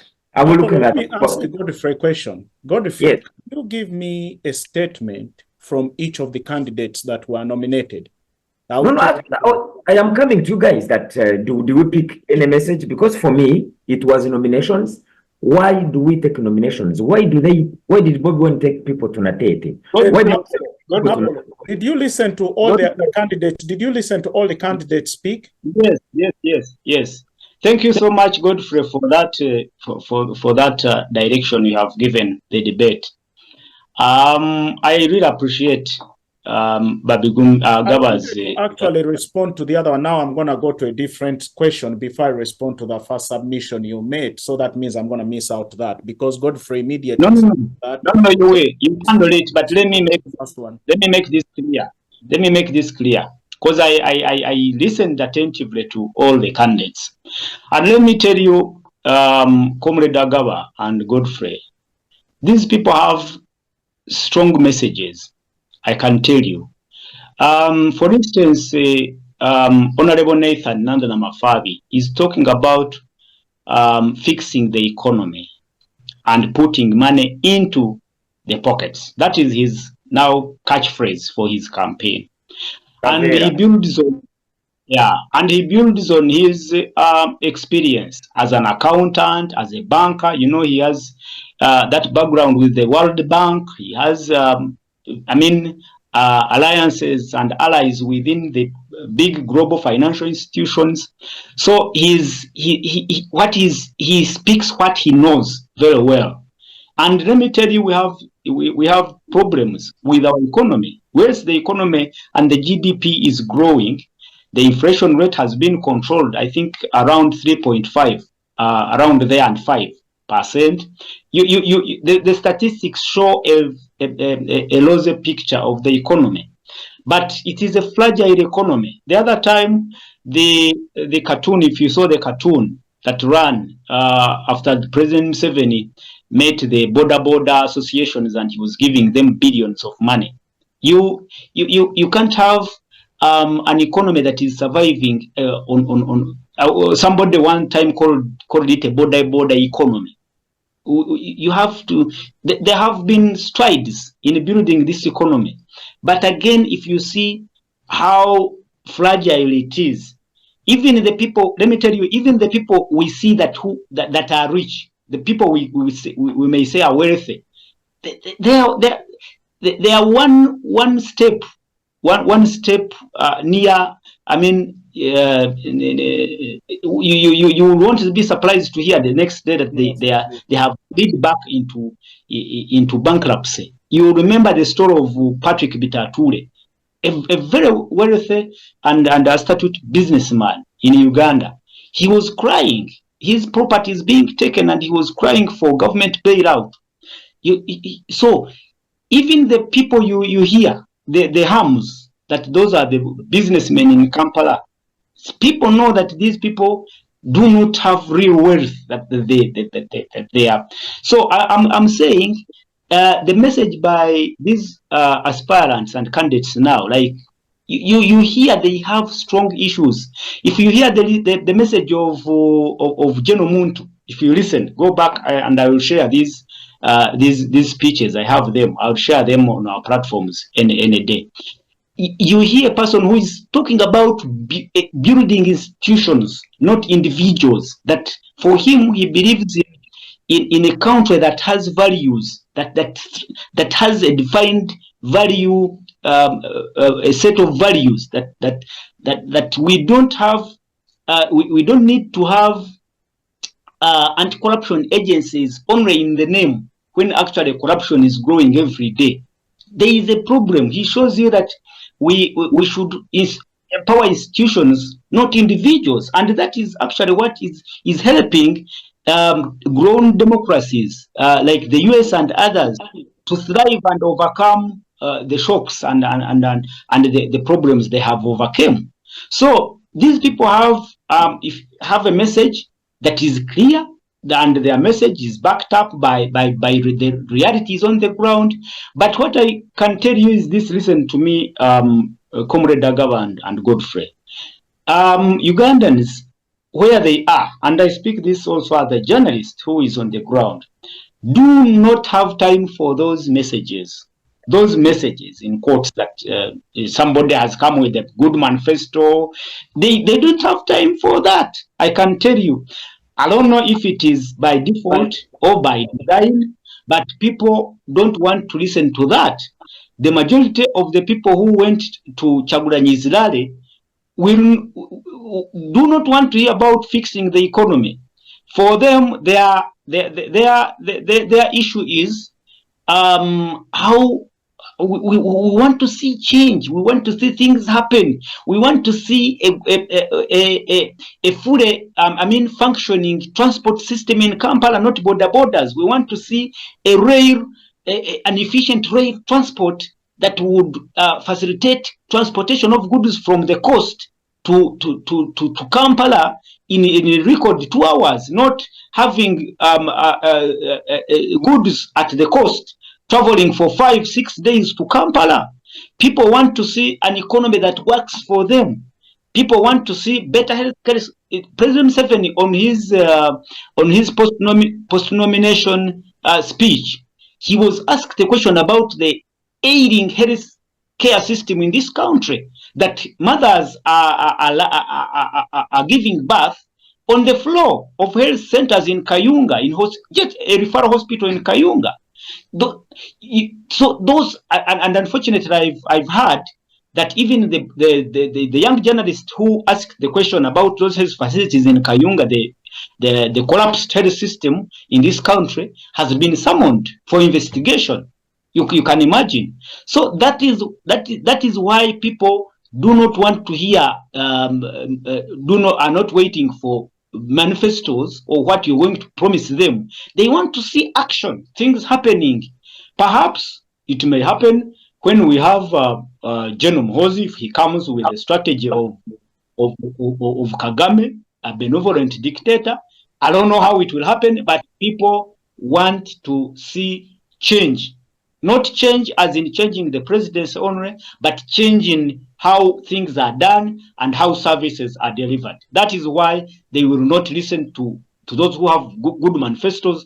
Let me tell you, even the NRM today, if you go to ask the members of NRM if they know any two issues in the current manifesto of 2021-2026, look for the NRM cadres and ask them to enumerate at least 3 issues that highlight the NRM manifesto, President Museveni manifesto.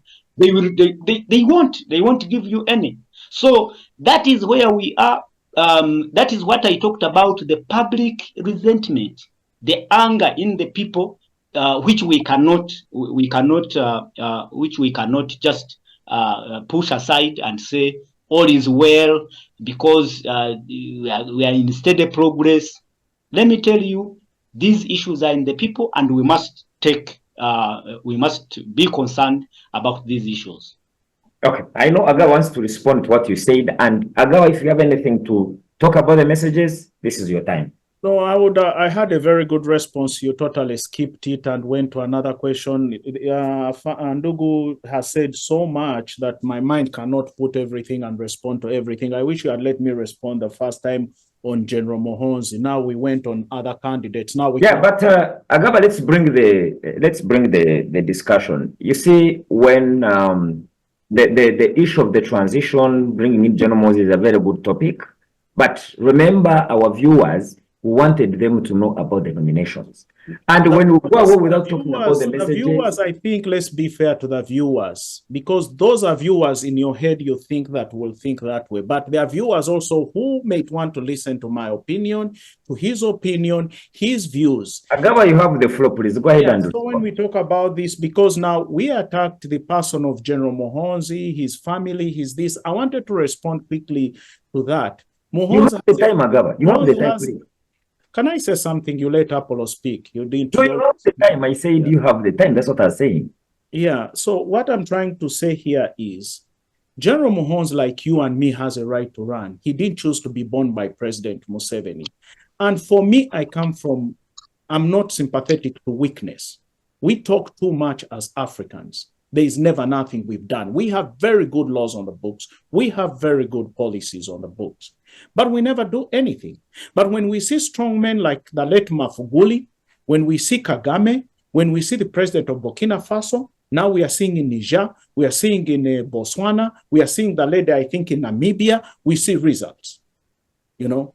So for me, I look at what a candidate possesses before I even think of discussing anything. The kind of democracy we have does not work for Africa. That I already believe. We have people who are not highly educated in Africa. They still lack a lot of civic education on why they vote.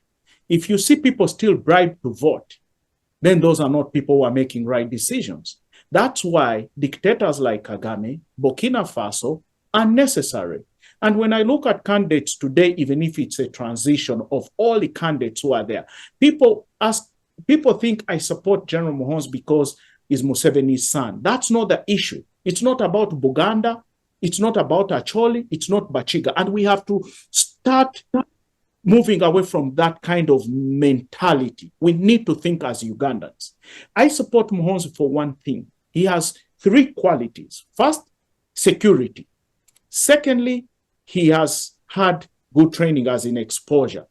Then thirdly, I'm seeing what he's doing in the military fighting corruption. So amongst candidates we have right now to maintain that stability all of you are talking about, who can guarantee that stability. In the military, it's his generation.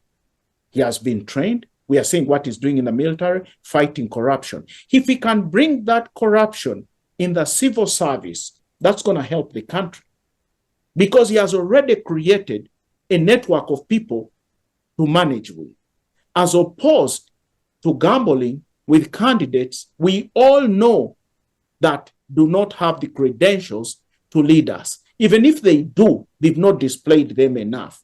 And when you look at a country that is so divided, that a country can't come together, then to me, as a person who loves this country and where we've come from, where our parents sacrificed, I had to live for a good long time, more than for 5 years, without my parents. My mom was always on the move. My dad was in the bush. So I'm very cautious when I discuss these things. That's why I said either Muntu will take us, because I've seen what Kagame has done. I'm seeing what Burkina Faso is doing. I saw what the late Mafuguli did. These are men that never compromised, never tolerated weakness. They focused on people. And we come here, say, the Baganda won't support, the Bachiga won't support, the Batoro won't support. That nonsense must stop. What we must focus on is a country. How do we move Uganda closer to the East African Union? Then a farmer from Masaka can sell his coffee to Tanzania, to Kenya. We can talk to investors here and say, hey, we are a unit. We have a huge market. Can you come and invest in our market? Even you and I, Godfrey, live in the United States. It's not easy. These guys are not easy. Break the law and see. They're going to come hard on you. So our kind of democracy should reflect our aspirations as people, not sentiments, because I have to please Godfrey, I have to please the other ones. There must be a common good for all of us as a people. What do our people want?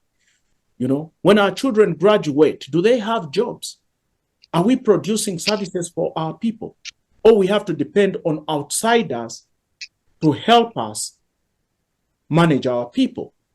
These are issues that are very important to me as an African man, a man who has children. What do we leave for our children?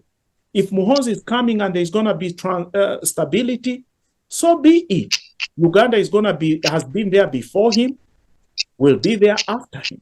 Other people will come, whether it's Bobby Wine, whether it's any other leader.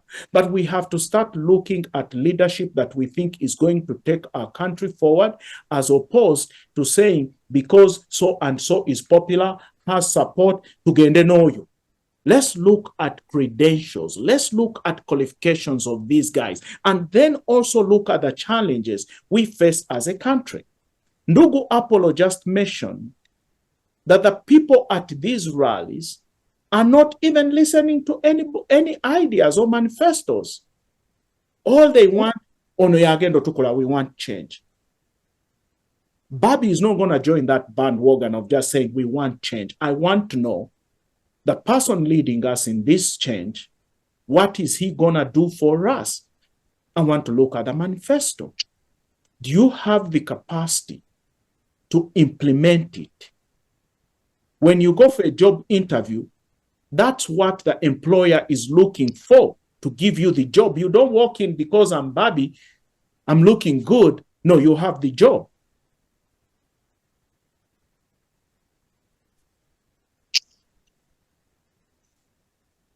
Okay, so okay. Oh my God, that was a very powerful 2 or 3 minutes. But yes, if you allow me to just seize on that as I join in very late here into the conversation. Greetings, gentlemen. You're in order. Go ahead. Go ahead. What about General Muntu? Yes, put those two on the same scale with a General Muhoozi, who has displayed, as you've seen, potential, demonstrated the potential to lead the country.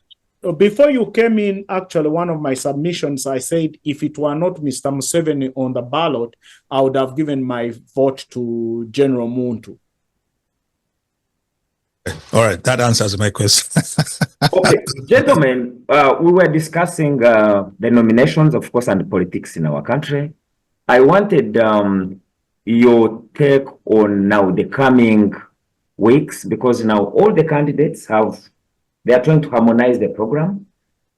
On the nominations, it was calm. Are we going to see it like this? Do you see it probably because the excitement is building up? Apollo says people are not interested in the messages. The candidates are now trying to, comb here, comb there. Meanwhile, as I think Apollo said, the incumbent for him, he prepared himself long time ago. I know the other day he received many NUP supporters. I know we shall be seeing movement, people crossing. There was a merger between PLU and movement. So we're trying to see some of these things. DP announces, Mao announces that they are going to, support President Museveni. Now, you as analysts, as we conclude, where do we see the coming elections? Are we seeing violence? Are we seeing collaborations? Because I've also heard where some political parties, for instance, PFF, then talks with ANT or NUP. So what are you people predicting in the coming weeks? Chigundu, since you've been not there, you can predict Apollo or whoever can come, maybe Agaba or Apollo, whoever can come first. Your prediction in the coming weeks. My prediction, I'm going to say, I think I won't be surprised if things all of a sudden change from the relative calm. I most likely would like to think that some of you may have observed that. It seemed to have been different this time around, at least from a nomination stage. We didn't see anybody's shoes go off and stuff like that. But I won't be surprised. I won't be surprised if that quickly changes. So if I'm going to be very pessimistic, I like to be optimistic most of the time. But this time I'm going to say chances are we're going to go back to the old ways of suppression of violence, tear gas, and all of that. I won't be surprised if that happens. Apollo, when I was being trained as a journalist, one of the media houses I was working with, they sent me to cover the strike at Makerere. So in the middle of the strike, my editor calls me and says, "Has violence begun?" And I told him, "No, sir." He told me, "Come back here. Let me tell you." So, Apollo, where do we see ourselves? What's your prediction? Are you rhyming with Chigundu, or you think it is going to remain calm the way Norbert Mao told us? Where do you see it? I want to agree with Comrade Chigundu that I won't also be surprised to see things change very fast, because the politics here in Uganda has become very unpredictable, because the grisly incidents we see, well, some of them are orchestrated by big and powerful individuals, like we saw in the Kawempe by-election. Somebody who deployed JAT must be a powerful individual to even beat journalists, including those I work with. But at times it's also a work of just individuals. For instance, they may be RDCs who want to prove a point to their bosses, or DPCs who want to please their bosses and show them that they are working, and incidentally it turns so chaotic, and people even lose lives in such incidents.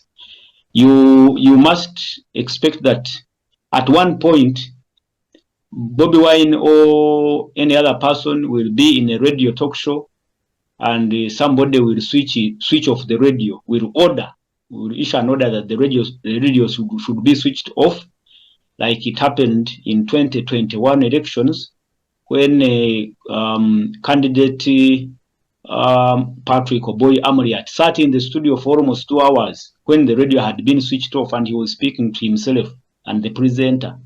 So, and these orders like I said, do not necessarily come from top honchos. No, it is the work of another DC who wants to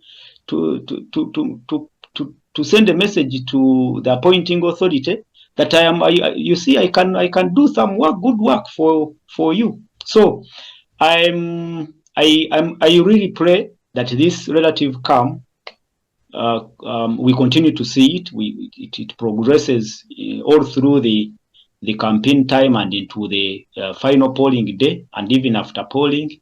But I am sure things can change in and actually, what Gaba talked about, that nope have money. Partly, I think that is one reason you're not seeing these confrontations is because they know that NUP may not be able even to sustain these campaigns, even if they are left to go out, and they may not, because they don't have money. The recent amendment in the Political Parties and Organization Act stripped them off the list of beneficiaries of the iPod money until they agree to actively participate in iPod activities, which they still insist they may not do. So even the billions from Electoral Commission, they may not get those billions. Perhaps they may rely on a few dollars from their sponsors or their well-wishers from abroad. But even if they are to do that, we have a system here that monitors every penny, every dollar that comes in. So the relative calm, partly I partly attribute it to the fact that, like I said, the ruling party and the ruling government, then the incumbent knows that the opposition is weak, including NUP, not only being weak, but even financially weak. They know that they don't have money, and that is why they somehow let them do, conduct some activities. They know that they want to go very far with these campaigns. Otherwise, thank you so much, colleagues. If it is my parting shot, I really thank No, parting shot. We know I want us to conclude with next week or the other week. NUP will be coming with the candidates. So I want us to go to Agaba, and then all of you will, because they are not going to give us the parliamentary, the ones that they have vetted, and it's going to be exciting also. So Agaba, I am now talking to you, sir. I know this is my opinion. Not I don't care what other people think, but I honestly think that Museveni is controlling this election and is pulling the strings. He knows who's coming. We can see his electoral commission, who they let in, who they locked out. And then when you look at the composition of the guys running against him, most of them are focused in an area that he knows he may not win. So he wanted to see how he weakens, how he divides that vote. Look at the Buganda, look at the candidates, how many people from the central are running. Then secondly, Museveni, like Ndugu Apollo has said, is using the taxpayers' money to manage the opposition. He has understood that a lot of our people are poor and they need money. That's all they need. So what he has done, NUP had said we are not going to go for the iPod money. But at the end of the day, if they were serious, these are people, he himself as the president, as a candidate running against those guys, knowing that's the most competitive party, he has authorized they give them money. Look at Nandala Mafabi. Nandala Mafabi at one time, the president gave him money. The NRM gave him money that split FBC. Then when you also look at the people that have actually decampaigned the opposition, It's the opposition itself in all this period of time. Sereko, who went into the opposition, attacks Mafabi. Mafabi attacks him. They attack Bobby Wine. Bobby Wine attacks them. Then you hear the other day Abed Bwanika attacking this guy. So it's been the opposition fighting itself. So you cannot do that expecting to fight one front. You're all focusing on one guy, but you're fighting each other. You can't come together. Then when you look also at the Electoral Commission, to be honest, I think, I'm going to be honest, it's biased. There is no way that Electoral Commission is going to oversee a fair election. So these are all in Mr. Museveni's control. That's why we are seeing is very calm. That's why we are seeing the opposition is not like the original opposition of Besigye. By this time, there would have been a lot of chaos going on in the country with Besigye. Besigye was very defiant. Besigye never enjoyed the privileges you see the current opposition enjoying. So whose interests, I want to ask you, are these guys representing? If I'm in parliament and I'm a leader of opposition and I have all those privileges, escort cars and the rest, what would come in my mind as my top priority? And also, Apollo, you're on the ground. Let's look at these guys 10 years before they became politicians or on the opposition. Did they have all this wealth? Where has this wealth come from? People may ignore the money in elections, but it has played a very, very significant role. In NRM, Kadaga decried it. She said the money she had seen was incredibly threatening democracy. Tayeb was a speaker of parliament. Sorry to intervene. You rightly said it that the FDC received money, and you also mentioned the source. That is the money that is destabilizing the opposition, and its intention and purpose is the same. It is to make the opposition, keep the opposition into a state of confusion, and that is why they are attacking each other, and it automatically feeds into what we said, the statement from General Museveni that the opposition will be no more beyond 2021. That is the strategy. So, and when you look at what he's doing right now, he's dishing out money. He's using money to even, buy support everywhere. You've seen him give out money to border mechanics, and even in his post-nomination speech, he promised even religious leaders, cultural leaders, money. So he has understood that now the population can be appeased by money, and he has money. So I don't want you to blame the opposition fighting each other, not addressing the fact that who is behind those infightings within the opposition. It is President Museveni, and it is his strategy. Can I respond to you? We cannot blame a man who's competing using every method on the book to win. It's you who's accepting. Listen. Whose money is it? This is taxpayers' money. Godfrey, you have a job. If I came and fooled you to leave the job, come work for me when it's not good and you accept, you don't blame me. You blame yourself for having not made that decision. When Museveni went to the bush, the government would have given him any position. He stood his ground. When Chionga won an election, he refused to swear. He stood his ground. Those are principles. If you're following world politics, Museveni is not an exception. Look at United States, the biggest democracy in the world.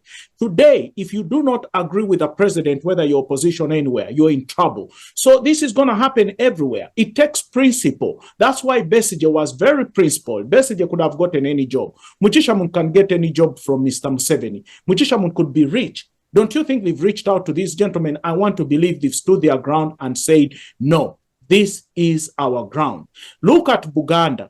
Buganda is still standing on its ground on federal. As much as they've not had it, they are very strong on that. They will say today, tomorrow, and the other day. So do not do not try to equate democracy to a group of people who are poor using politics to enrich themselves. That's not the measure of democracy. If I say I'm against Mr. Museveni and he reaches out to me and gives me a cup and says, Baby, why don't you work with me? And I compromise. That's not opposition. That means my intention was not to change the country. My intention was to selfishly benefit myself. So you cannot blame the opposition on such individuals. Because when Museveni fought, he could have been talked to come in 1985 peace talks. They called him to join government. He stood his ground. That's what we call opposition. Not people who sell out and cross the other side, and you want to defend them, that is using government money. We know he has access to power. He has access to money. He's using that to manipulate people. And if we know it and fall for it, we cease being opposition. That means we are selfishly promoting our interests, not the interests of the people we claim to represent. Mr. Museveni has said that when the colonizers showed up on our shows, that our then leaders, the guys in skins and stuff, should have resisted, should not have folded and run away. But there are others on the other side who say, look, we were no match. These guys showed up with, the latest and the greatest at that time. There was no way we were going to resist them. Those who tried to face the consequences. Now, if Mr. Museveni is on the other side applying the same tactics, he's got the bully pulpit and the state resources. He shows up and he picks out the vulnerables who are no match. Can you blame them? They are no match. They can't withhold that force. They can't fend it off. They are not a match. They can't stop him. What do you say to that? His money. Why don't you say, I don't want his money, I'm not taking it, I'm still going to focus on liberating people? The fact that you accept that money, that means you've lost the principle of why in the first place you opposed him. I tend to agree. They should. There are some weaklings and some opportunists in the opposition. I would like us to conclude, gentlemen. I know these topics. So there's something that again is keeping the country on Ubunkenke. A few days or hours from now, NUP is going to release the parliamentary candidates. Now, I don't know if I should begin with the Apollo Chigundu or Agaba.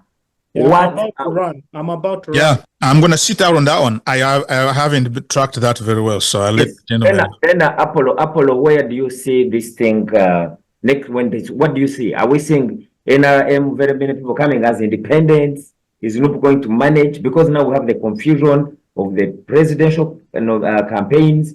Now the parliamentary are coming. What are we going to see? In your own opinion, then we can conclude on this and then we'll go. The fact is that in Uganda, political parties have not much authority on members, and the law also protects them. The constitution is clear. You cannot stop anyone from contesting as an independent, even when they have participated in internal processes of the political party. So we are likely to see many people run as independent candidates, whether in NRM, whether in NUP or in NRM. We have seen them. The likes of Namuganza have already, and Namuganza is a serving state. We seem to have lost Apollo. We seem to have lost Apollo. Yes, Agaba, you can. Let me conclude because I have to go. I think looking at these the nominations that are coming up, two things. One is the process. Do people believe in the process? If they don't believe in the process or they are not satisfied, more likely they are likely to come independent.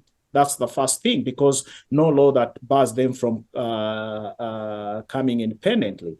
Then secondly, if you have an idea as a group, you have a guiding principle that says this is where we're going. And then people fall out because maybe someone else won, because that's the expectation. That's why we go for election. Someone is going to win. I'm going to be the loser, but I should support my party. The fact that people go independent, that also speaks louder to their intentions to begin with. You know, because if you're a party, you stick together and serve in another capacity. If you lose or you wait for your turn. But if you do not agree with the outcome and you don't get sometimes fairness, then you're likely to come independent. But if there is fairness, you're likely to support the party. Then the other bit, like I've said, is individual intentions, interests. At all costs, whether the party or not, I'm going to run. So for me, that's how I'm looking at it. And I think it's everybody's right to do what they want to do. The Constitution allows it. So that's what democracy is all about. Okay. Apollo, I can see your back. Conclude and then let's close. It's been long, but let's close. We just conclude. I agree. I entirely agree with Comrade Agaba's submission that they will come as independents, and there will be many, and this has been precipitated by the fact that internal processes have been rife with the bias and just because they are not satisfied.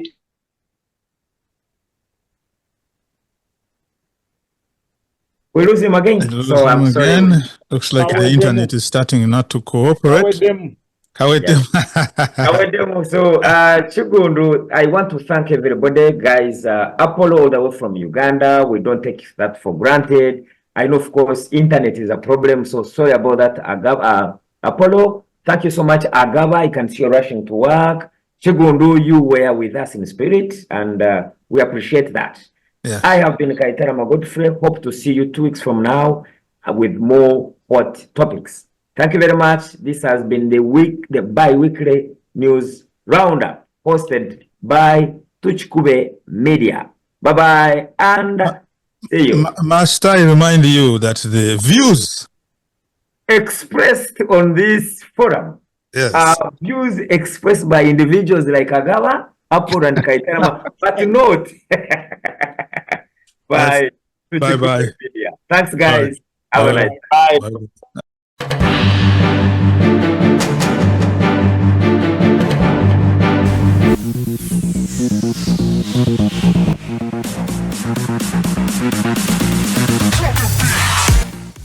Yes, ate bwembanga mugenda ku mikolo ng'egyo nga mwagala okufuna ku bwambalo obwakabingo obwo mbaga nga muzikoledde mu Uganda munoonye oba naffe aba Angie's Creations bakola obwambalo buno obwakabi